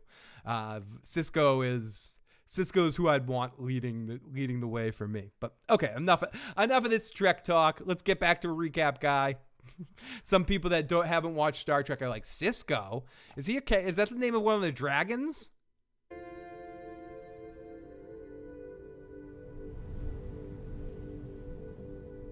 Luke looks down at it. He glides his fingers along the section representing Driftmark. Luke, I have a feeling this episode is not going good for you, my friend. Luke, say your goodbyes now, kid. It's hard to beat Cisco. He punched Q in the goddamn face. He's literally a god, and he makes a mean jumbo, and he's an amazing cook, and an incredible singer, and a great baseball player too. And he'll work within the system, something some of the other captains won't. Like stuff he did with Garrick and Pale Moonlight, and the way he bribes the Ferengi and stuff. Cisco is the man. Cisco is my favorite of all the captains. Thong, thong, thong, thong. I don't know why that's making me blush when I'm singing that song to you, Carla. I don't know. I don't know what that says. I'm singing the thong song to you. I'm like, hee hee. His brow knits together. Yeah, this is some sad-ass foreshadowy music in retrospect to understand where the episode goes. This beginning with this Luke intro. Like, damn, dude, I'm getting some screen time getting voted out on Survivor tonight vibes from this beginning of this episode. Oh, whoa, this character that doesn't usually get this much screen time is getting a focus here at the beginning of the episode. Guess they're voted off the island tonight. So I present to you, voted off the island tonight, Luke. There you are. He looks up at Rhaenyra as she walks in, a hand placed over her pregnant belly. This is a fun scene with the two of them that, again, we harken back to younger Rhaenyra and get some references to how she didn't necessarily want it or how she was involved to get her power and how she was scared by it. But I like how Luke kind of calls her out on this. All of this being said, this is just incredibly depressing listening to this again. I almost don't want to go through this scene again because this is emotional after the fact torture right here is what it is, damn you. They were way too heavy-handed with Lucerys. I agree in that. In this scene analysis, they kind of are. If you knew what was coming, it's they're calling their shots. And I think this show definitely always calls its shots, but here it's being a little on the dragon nose. And by the way, I see that we have 6 text messages and 3 voicemails waiting for us tonight. Right now, the lines are open all night. I will not end until I get through all your voicemails and texts. So keep them coming if you have stuff to say, things to dance with, and we'll cut the recap off in a few minutes here and go to our voicemails and then come back to the recap. So keep the voicemails and the text coming if you have questions and comments about anything to do with this season or anything in general. We're open discussion here. So if you want to know how fast a cheetah runs or what the square root of -1 is, I can break down that information. Luke glances down. The sea snake is going to die, isn't he? Baby, move your butt. Butt. Let me do it Call me all of the again. times. Got him. He's got Grandson tums. was the greatest He's got sailor dumps who ever like a lived. truck. I get Truck. green sick before the ship even leaves the harbor. Mom, I can't be the Lord of the Tides. I fucking hate the water. I can't do it. I can't fucking do it, Ma. What the fuck? Ruin everything. I don't want Driftmark. It should have passed on to Sir Vaymond. We don't choose our destiny, Luke. It chooses us. Grandson, I let you choose whether you be his heir. Okay. I mean, again, this is a good scene between Rhaenyra and Luke. It shows the closeness to her. I feel like they have a connection, that she has a good relationship with Jace, but I feel like she, at least it's being told to us in this episode and in other dynamics, that her relationship with Luke is even closer. He's a little bit more like her, which obviously sets up the end of this episode even better. He wishes Vaymond wasn't the guy that got his head cut off and ended up becoming the Lord of the Tides, and she kisses him and they have their moments. But right away, before we even have a chance to breathe, Rhaenys shows up and she's got some shit to tell. And once fast forward stop, once it actually works, it's loading right now. Recap guy is loading up. Oh, here we go. Lauren leads Rhaenys into the chamber overlooking the sea. Mark Houston wants more Rhaenyra feet. steps away from Daemon and across the room. The Princess Rhaenys Targaryen. Thank you, Sir Laurent. Lauren stands to the side. Princess Rhaenys, might we hope for news of Lord Corlys' recovery? Viserys is dead. So Rhaenys breaks this down right away, and I'm going to play all of this because I absolutely, one, I need to go get some water in the other room, and number 2, more importantly, I really like Daemon in this scene. I think Matt Smith is fucking hilarious in this scene. Rhaenyra and Daemon stare at her. I grieve this loss with you, Rhaenyra. My cousin, your father, possessed a kind heart. Rhaenyra gives a stiff nod. Rhaenys walks closer to her. The dim lighting reflects dully off her armor. There is more. Aegon has been crowned as his successor. Rhaenyra clutches her belly.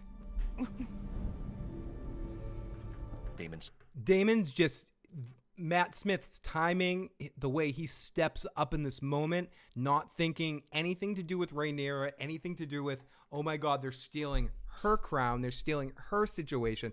Him stepping up, what the, that cunt Otto Hightower is doing this to me. And that's exactly what he's thinking right now. The body language on him, Matt Smith, again, just destroys it. And I love him in this scene. You got to give Emma Darcy, or you got to give the character of Rhaenyra credit. She takes all of this generally in stride, especially at the same time she's going through this horrible birthing situation.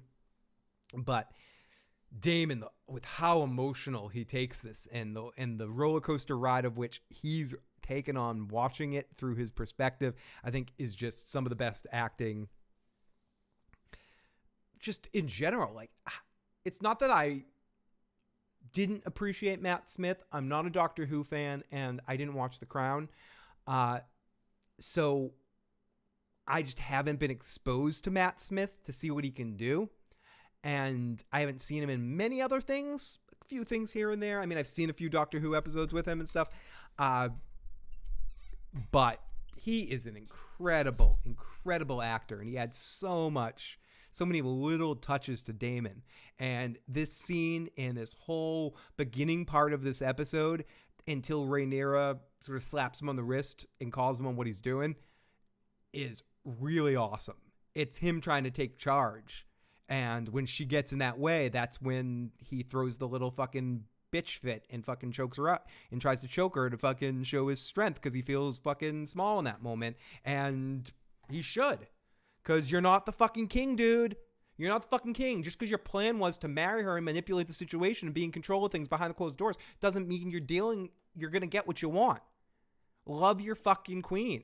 Rhaenyra's fucking capable. And we've seen that she's fucking capable. Fucking serve your bidding. Bow the fucking head to your fucking queen, douchebag. You're treasonous little prick too. I love you, Daemon. I know some people are going to fucking hate me for trashing Daemon here, but he's being a little treasonous prick too. Undercutting what she's saying. You know, listen, like the scene where we're about to get into with her screaming, like, you want to go hang out with your wife? She's screaming. She's fucking, then he's just like, no. And he just keeps talking, like sitting there praying maybe in his own way that she actually doesn't make it. He just didn't seem as concerned as he was for Lena. Like, I don't know. I was in the camp that, yeah, he loves Rhaenyra and stuff like that, but it didn't seem that way in this episode. It seemed like he loved power and he saw his opportunity and he got pissed off that someone was trying to take away what he perceives as his rule by being in this position. Again, people can think I'm totally off base. That's just how I read the scene while watching it. I could feel very different on rewatches. Steps to her, his brow furrowed. They crowned him. How did this... Leanna Finn, one of my old friends from the live motherfucking chat. Another old time live motherfucking chatter. The wonderful Leanna Finn. Hello, Centovia Major. Great working on a Monday meeting, so I missed Phil's recaps, but you're here tonight, which it means everything. Even if some of our old friends can't join us every week anymore as life happens, it's good to see people on season premiere and season finale nights. That's where I'm seeing some of our old friends pop in, so it's great to see all of you guys. You're always welcome, even years later, to pop in this live chat anytime and be welcomed in like Norm at Cheers. Welcome in. Great to see you, Miss Finn. Love you. Sarah's die. I could not say. He grips his sword. How long ago? A day passed, perhaps two. I was made a prisoner in my quarters while the Queen made her preparations. Sarah's has been slain. Rhaenyra's eyes shine with tears. Alicent demanded you declare for Aegon. Woohoo! Do you know what I don't need? More sugar! She did. Rhaenys gives her a steady look. I refused her. And yet you are alive. Daemon regards her sharply. Rhaenys Yeah, Daemon immediately gets into attack mode here, and I love it. At this point in the episode, I'm here for it. I'm here for Daemon's sort of attack on mode. And I love all his little one-liners here. It comes in a second. It's this big. My favorite one-liner he gives is on the bridge with Otto, but he's got a lot of good ones right here too. Let's do a few more seconds of this, and then we'll take some voicemails. Sim a look. The High Septon crowned Aegon in the. Yeah, you could say that Daemon did know the storm was coming and wanted to preemptively attack. And I think there was better ways. I think one thing we've learned about Daemon, and this isn't about, I mean this in a more generalized sense. He's not good at verbalizing and advising, even when he's right. He has the Walter Sobchak problem. He's right, but he's still an asshole. He was right to Viserys, but he couldn't eat shit enough to give Viserys the respect he needed until he was too dead, almost dead, for him to actually be able to listen to him without constantly fearing that Daemon's going to fuck him over. He would have ousted Otto, or he would have listened to Daemon more if Daemon could tuck it in a little bit and just support his brother, support the more powerful person. But no. That's not what Daemon wants. Daemon wants his own version of power, it seems. And that's the most important thing to Daemon. Being right, being wronged, and satisfying those things when someone dares to wrong him. And trust me, I'm kind of like that too. It becomes more important than the thing to prove my fucking point. That I'll be an asshole even when I'm right, and then I end up being the wrong person. Someone does something bad to me, I freak out so much about it that I'm so like, that I end up being the asshole in the situation. I think what Daemon's trying to do is positive. He's trying to protect Rhaenyra's thing, but he's focusing so much on what's important to himself that he may be right in some of the things he's trying to say. We need to act. They've started a war already. We need to keep this going. But he's still an asshole, Walter. He's Lebowski'd. Dragon pit. I witnessed it myself just before I fled on Meleys. They crowned him before the masses. So that the masses would see him Whoa. Oh, sorry. Watches with. I fast forwarded. They crowned him. It was almost like they peed on your rug. They peed on your rug. Possessed a kind heart. Aegon has been crowned. He grips his sword. How long ago? Day past, perhaps. They crowned him. They peed on your rug. They peed on your rug, dude. I was made a prisoner in my quarters while the Queen made her preparations. Viserys has been slain. Rhaenyra's eyes shine with tears.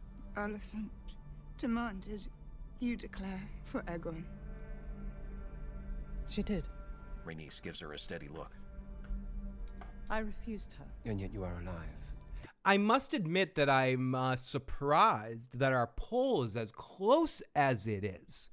And keep the votes coming on. We already got over 100 votes on this. Did Aemon want Luke dead? Right now, it is 60-40. I expected this to be much higher on the no side. But if you haven't already, make sure you vote. Get your vote in. That poll will be up for about another, how long we've been on? Probably about another half an hour. Make sure you get your vote in and share those thoughts. Let's listen to a little bit more of this. Play, damn you. It's not mine to begin. I only rushed this warning to you out of loyalty to my husband and to my house. Her face strains. The Greens are coming for you, Rhaenyra. And for your children. You should leave Dragonstone at once. Rhaenys begins to walk away. Rhaenyra doubles over. Rhaenys turns back while a tear slides down Rhaenyra's cheek. Rhaenyra slips a hand under her dress. She lifts it up, now covered with blood. She stands straight. Babe is coming. Dawn lights the sky, and Rhaenyra paces around her chamber in a white shift. Her term is far from complete. This should not be happening. It is fucking happening. She glares at the maester. Keep your head about you, princess. Come. We've done this 5 times before. Keep your spirit in the 6th will be no different. Oh, get off! Get off! Get off! She pulls away from the several maidservants crowding her. Daemon stands with a group of men by the map table. I want patrols along the island's perimeter looking for any small ships that might set ashore. If the Greens attack now, it will be by stealth.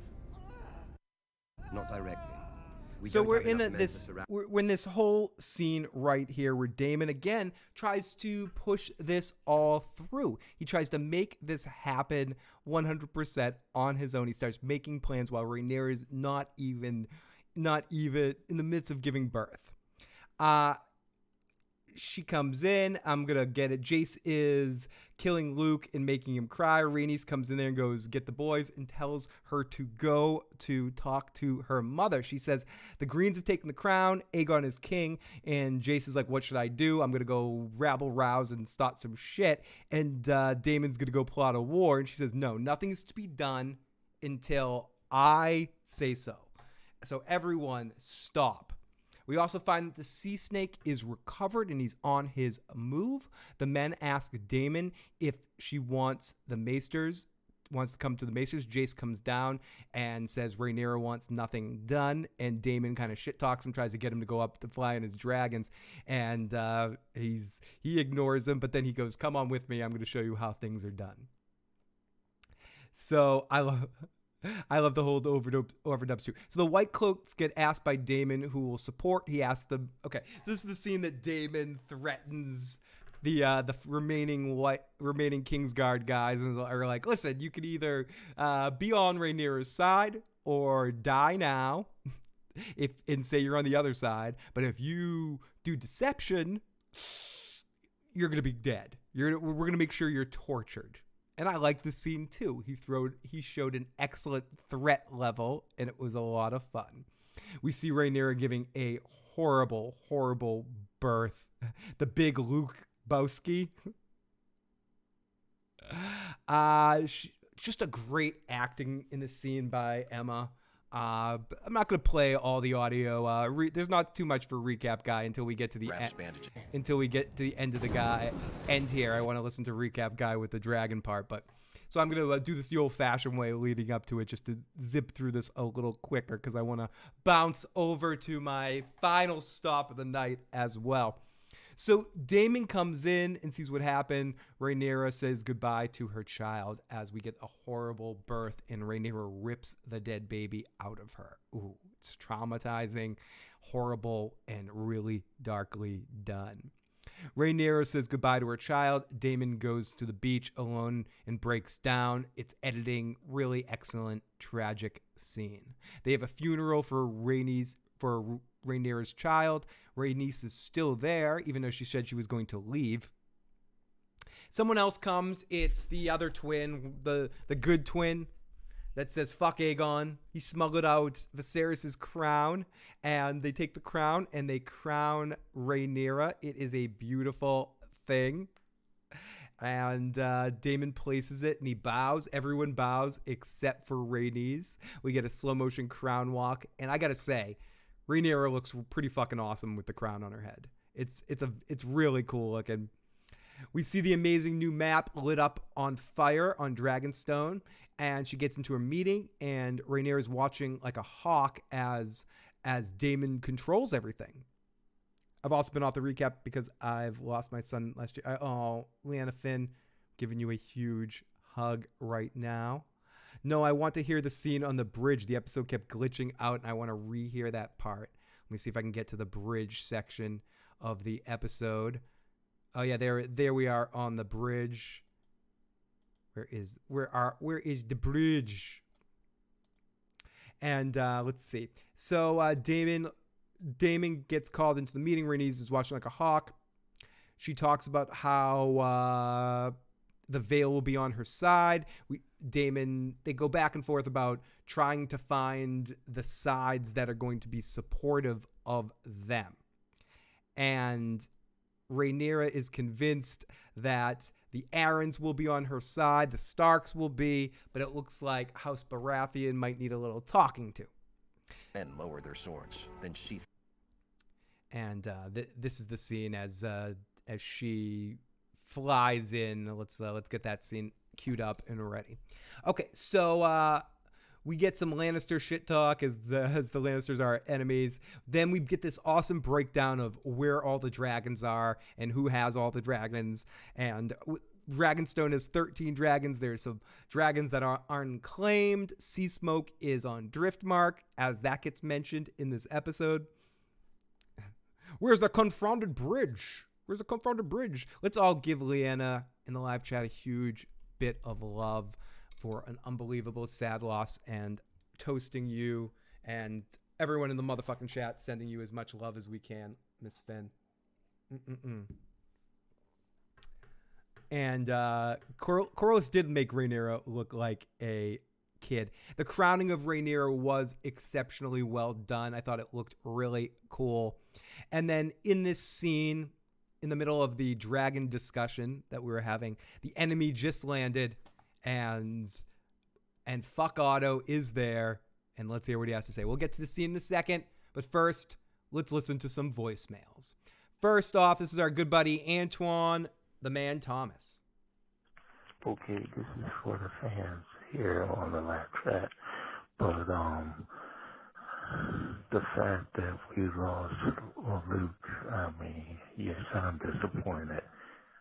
I just want to throw down with Eamon, but we're still standing. Remember, Team Black, we are still standing. Even though we lost a comrade, we're still standing. And the next week, Joe Dirty Locks, you still have to bend the knee to Rhaenyra. Yeah. Because if you're not, we're going to roast your sorry ass. But, hey, we will stay strong. Team Black is still Team Black, and Team Black is still House Targaryen. Love you, Antoine. Thank you for another great season of entertaining messages, my buddy. Here's the one and only, the amazing Anna. Hey, Phil. It's for Lipstick Club, Anna. I blame you all for me watching this show now. Now I'm obsessed with it. I'm just like the rest of you guys waiting until the next season. But I was pleasantly surprised about just how engaging the show was, all the character development, even with a short 10 episodes, to feel allegiances to people, I think is great storytelling. And I'm sure there's holes and gaps in any show you create, but man, I was excited every single week to watch it. That last caller that was talking about burning Otto's ass to the ground, absolutely. I wish that would have happened. I was highly fucking irritated that this dude is still alive, and he's like the biggest traitor. I don't understand how you call him a traitor, but then just don't slice his head off like they did Corlys' brother. I just feel like that's the same level of traitor for me, so go ahead and take him out. And I'm wondering, I don't know how the books work, but the Alicent, is she this power hungry in the books, or because they're trying to make her feel kind of innocent, and I'm just like, I don't know how she's innocent when she's going along with what she knows is traitor behavior. She knows that he was not made to be the heir. So I don't know. That was just this whole traitor behavior. This is crazy. I couldn't imagine growing up in this time period, but I love it. I'll still stick with you. I'll catch it on Sundays whenever you got something going on. So yeah, thank you guys for doing this. And I'm gonna have to jump on a call with like Tony and you guys. I gotta talk about this from like a soap opera perspective because this is crazy. This is a great show. Love you guys. Bye. Thank you, Anna. Great to hear from you as always, and great to hear your perspectives. And it means that much more with Anna because she wasn't into Game of Thrones before. This is her first introduction really into the Song of Ice and Fire world. So it's excellent to hear her perspective coming at it from a complete first time viewer of this world. Hey, Phil, man. Thanks for all the recaps, all the after show fun. It's been awesome all season. You've done a great job. Looking forward to all these other shows of yours in the future, man. You are the man. All right, I just want to play you the end of the credits. We go to the end of the credits. Here's the thing on recap, guy. A presentation of Home Box Office. Audio description created by Point360. Written by Connor DeWolf. Narrated by Roy Samuelson. Boy, Roy! Here's our buddy, Roy. We love you, Roy. Thank you for taking care of us always. You're the best. Boy, how much can Rhaenyra take? I mean, Rhaenyra, she lost her baby. Yep. She lost her son. Daemon needs to pay. That was so damn wrong. Just seeing Rhaenyra's reaction to what everything that transpired in episode 9. Even he needs to pay. How that works with her whole team. She becomes strong. I can't wait to season 2. She gonna kill all the motherfuckers. It's gonna be fun to watch. It's going to be fun to watch her killing all those motherfuckers. Sorry, I'm looking for a link to something, and then I can't fucking find it. Jesus Christ. Okay, where is it? Now, let me play this. We're going to play a little bit, one more voicemail from our good buddy, Roger. Bill, it's Roger again. I wanted to know a couple of things. I've been kind of paranoid since I've known your channel. I've been kind of scared to ask this question, but I figured I'll just ask it now and get it out the way. Do I leave too much? Is my voice? Are my voicemails too long?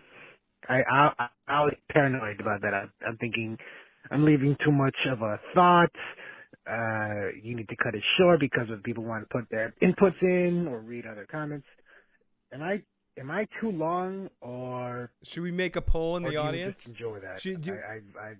Roger, do you want me to make a poll for the audience? Does the audience think Roger's voicemails are too long? I don't think they're too long. I enjoy your voicemails. Keep them coming. If I have to cut them halfway through sometimes, it's not because I don't want to hear it all. It's because I'm just sort of moving things along sometimes. But keep your voicemails coming any way you want them to come. Area code 615. Hey, Phil, love your show. Hey, let's give Damon credit. He literally went out to get a new dragon for Team Black. He did, and he sang, he tried to collect, and we saw in his eyes partially bonded with another wild dragon. He's ahead of the game. Thank you, Debbie. Pete's Live Music on the bridge. Rhaenyra should have given Otto the Greyjoy treatment, pushed his ass off. Heath Hinton, with the way Rhaenyra looked at that last scene, that will probably happen episode 1, season 2. I think that will happen early as well, Heath Hinton. Antoine Thomas has got a song for us. We'll play that for 4:15. I'm out here in Rhode Island, gearing up like House Stark. Fuck this weather. Winter is coming, my friend. Winter is coming. Thank you so much for all these voicemails. I appreciate it. So let's get on the bridge. Otto leads 5 green-cloaked guards and the Grand Maester toward them. As we get on the bridge. Whoops. Otto and his escort stop a small distance from Daemon. And I come at the behest of the Dowager Queen Alice. Oh, fuck you, Otto. Aegon, second of his name, Lord and Protector of the Seven Kingdoms. Fuck Otto. I've been directed to deliver her message only to Princess Rhaenyra. Where is the princess? Up your own ass, rides Otto. Cyrax over Otto and the others. Otto and Daemon watch Rhaenyra circle overhead. This was such an awesome, badass kind of moment with Rhaenyra circling in here, flying down on the dragon back, coming off. Rhaenyra stands beside Daemon, being like, Otto, what the fuck you want? Turns to Otto, and they exchange firm looks. Princess Rhaenyra. I'm Queen Rhaenyra now. Shut up, bitch. And you all are traitors to the realm. Otto, you're such a King bitch. Aegon Targaryen, second of his name, in his wisdom and desire for peace. I'm mainly playing this scene because I want to hear the greatest line of the whole entire episode. Is offering terms. Acknowledge Aegon as king and swear obeisance before the Iron Throne. In exchange, His Grace will confirm your possession of Dragonstone. It will pass to your true-born son, Jacaerys, upon your Oh death. my god. Jacaerys will be confirmed as the legitimate heir Oh to my Driftmark, god. all the lands and holdings of House Valerian. Oh my Your son, god. like Prince Daemon, will also be given places of high honor at court. Aegon the Younger as the king's squire, Viserys as his cupbearer. Finally, the king in his good grace will pardon any knight or lord who conspired against his ascent. I would rather feed my sons to the dragons than have them carry shields and cups. For your drunken usurper cunt of a king. Aegon Targaryen sits the iron. He wears the conqueror's crown, wields the conqueror's sword, Damon! and the conqueror's Oh! name. He was anointed by a septon of the Oh, faith fucking before the eyes of Damon. thousands. Every So, great line as they just tell him to go fuck himself, and Rhaenyra doesn't like how much he wants to head up his ass for Otto right there. Where's the moon door when you need it? Fuck Otto. Fuck Otto. I'm not sure if I hate Otto more than I hate Crispy.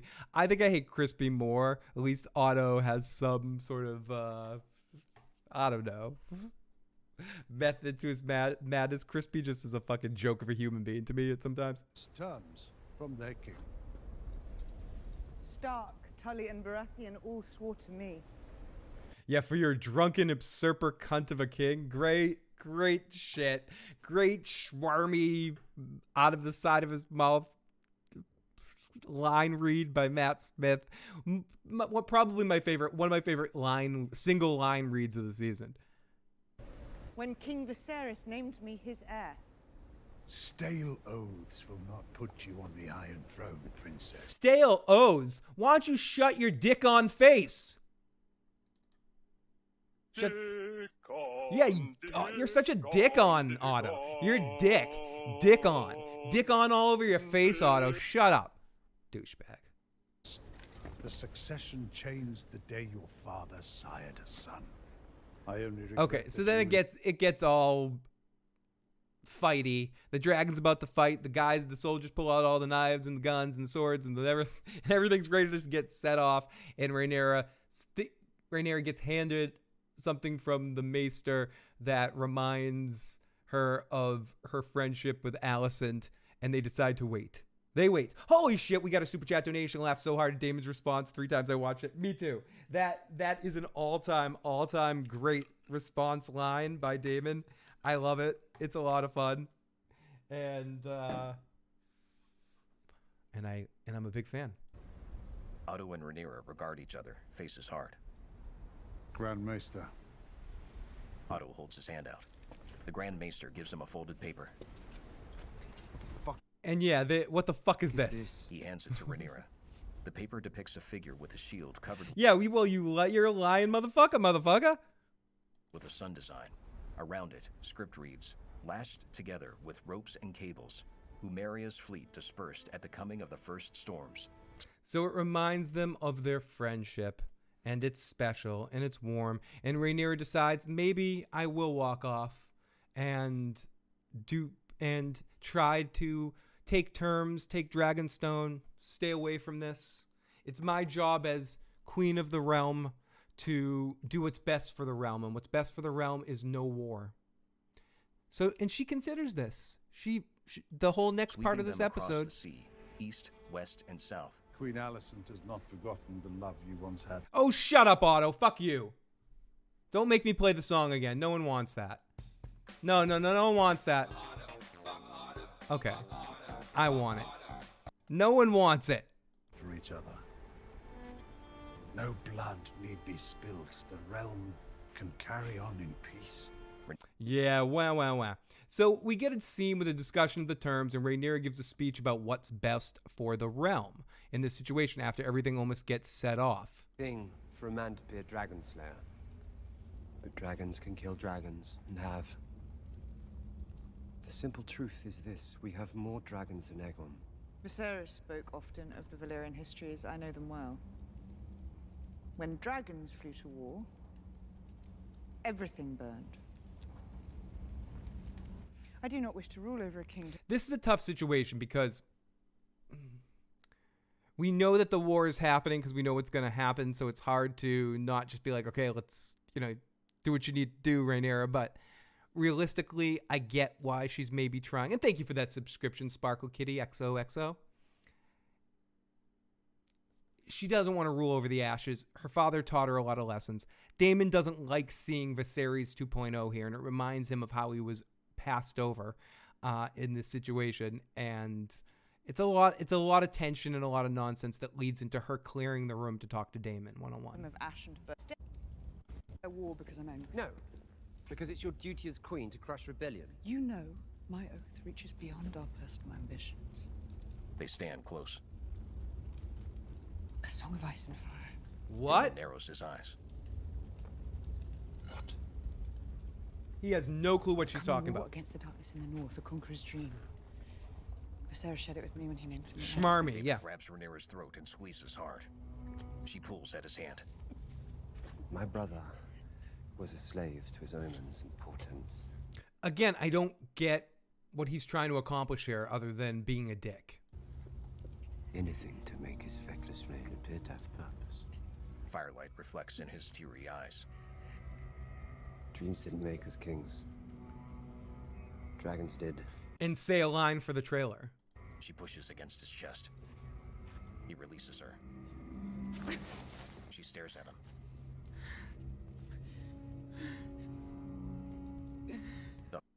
I'm with Daemon, crush rebellion. I agree, and that's the thing, Santovia. I agree with Daemon too. Crush the rebellion. I think it's unneeded forced drama to set up that she's thinking about not doing anything because we all know she's going to. And obviously it's the impetus of what happens at the end of the episode, but the smart thing to do already just is to attack first. Forget your friendship with Alicent. They've already drawn first blood. Daemon essentially is right. They've declared war. You need to respond. Yeah, they came and gave you terms. Maybe you shouldn't kill Otto in that moment, but you should fly to King's Landing with all your dragons and burn some shit up.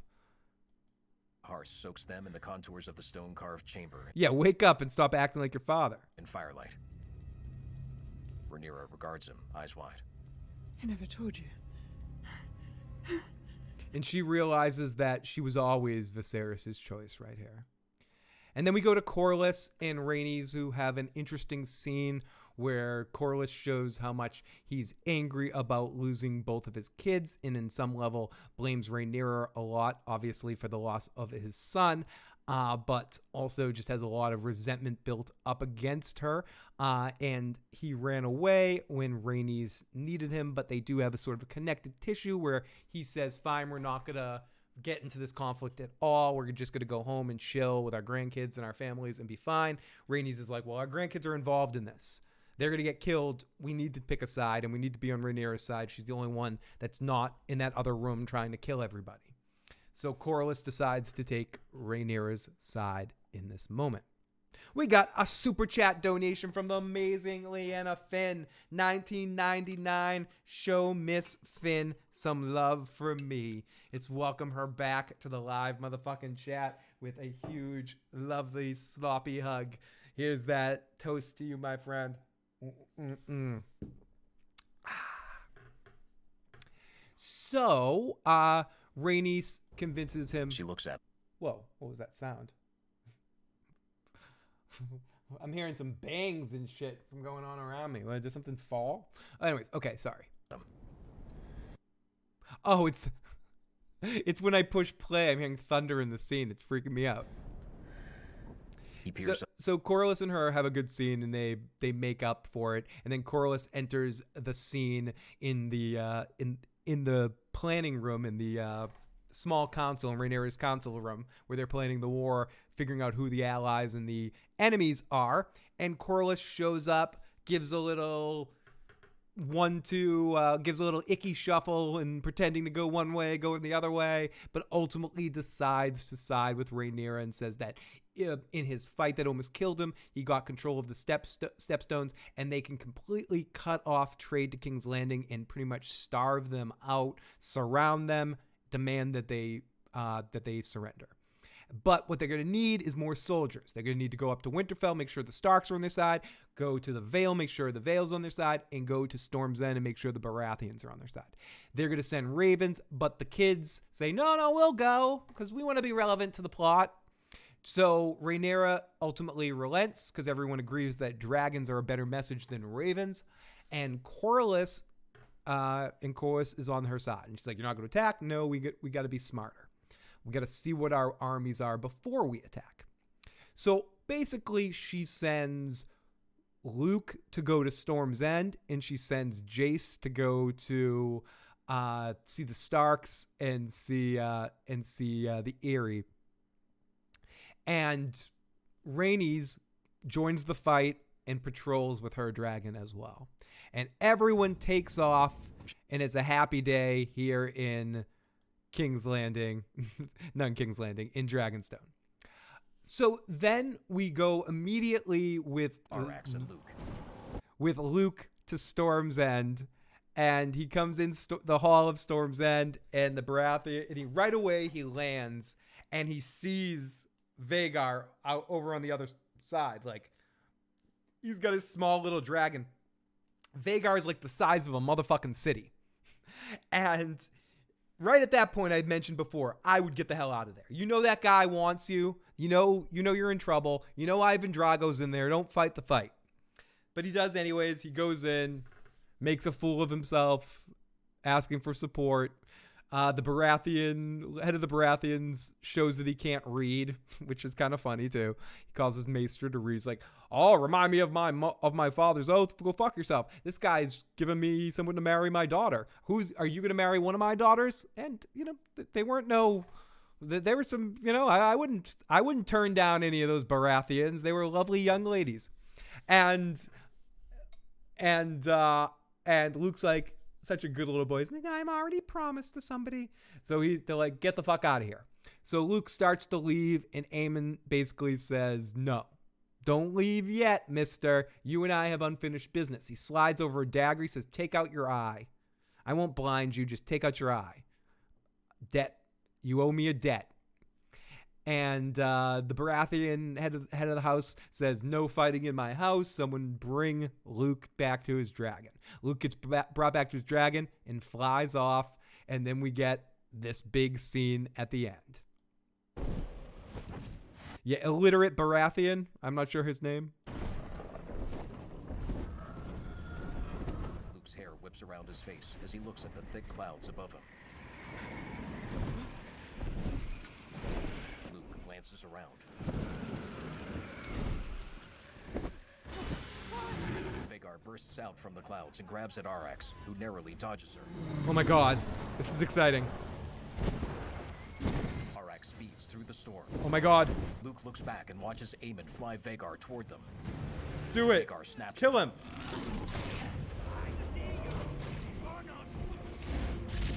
Luke pivots Arax to the right. Aemon grips his saddle and charges toward them. Oh my. Quickly, turn. Oh my god. Turns Arax and quickly Recap guy is killing this. he flies away from Vhagar. Luke's face strains against the storm. Aemon gradually closes the gap between them.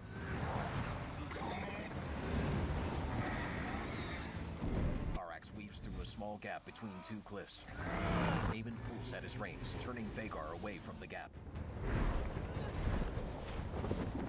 So it looks like Luke is gonna. Luke looks up and spots Vhagar. It looks like Luke's gonna get away for a second here. He sees Vhagar over on top. Can't get underneath where he is. Aemon follows Luke. Aemon's mouth twists into a smile.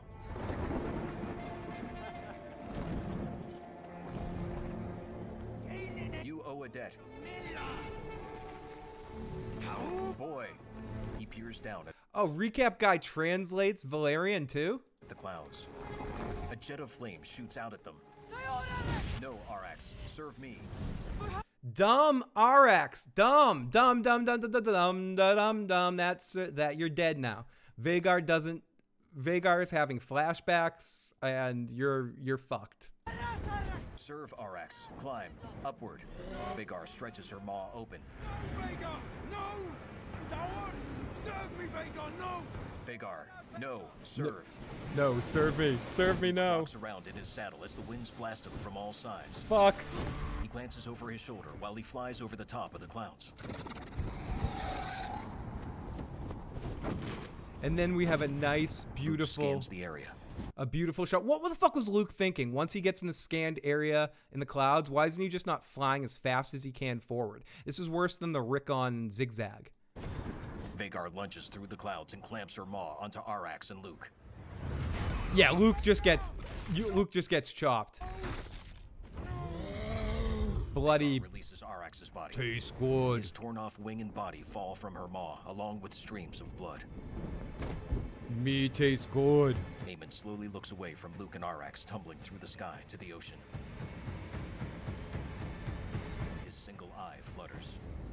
See, it doesn't anticipate how he actually feels about it. It just says he flutters. So then we go to our next scene that's silently done as Daemon walks up to Rhaenyra, tells her what happened, and Rhaenyra turns around with the craziest, evilest hat turned around look you've ever seen in your life, and it is on like fucking Donkey Kong. The war has started officially. Poor Luke has died, and our season of House of the Dragon is over.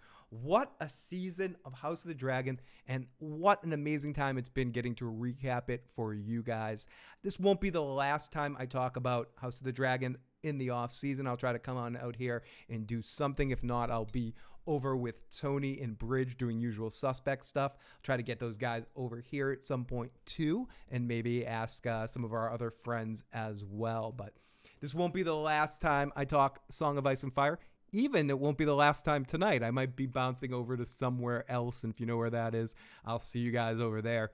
But for now, I'm going to say goodbye to everyone. This has been an amazing fucking season, and really fun to be back in Westeros.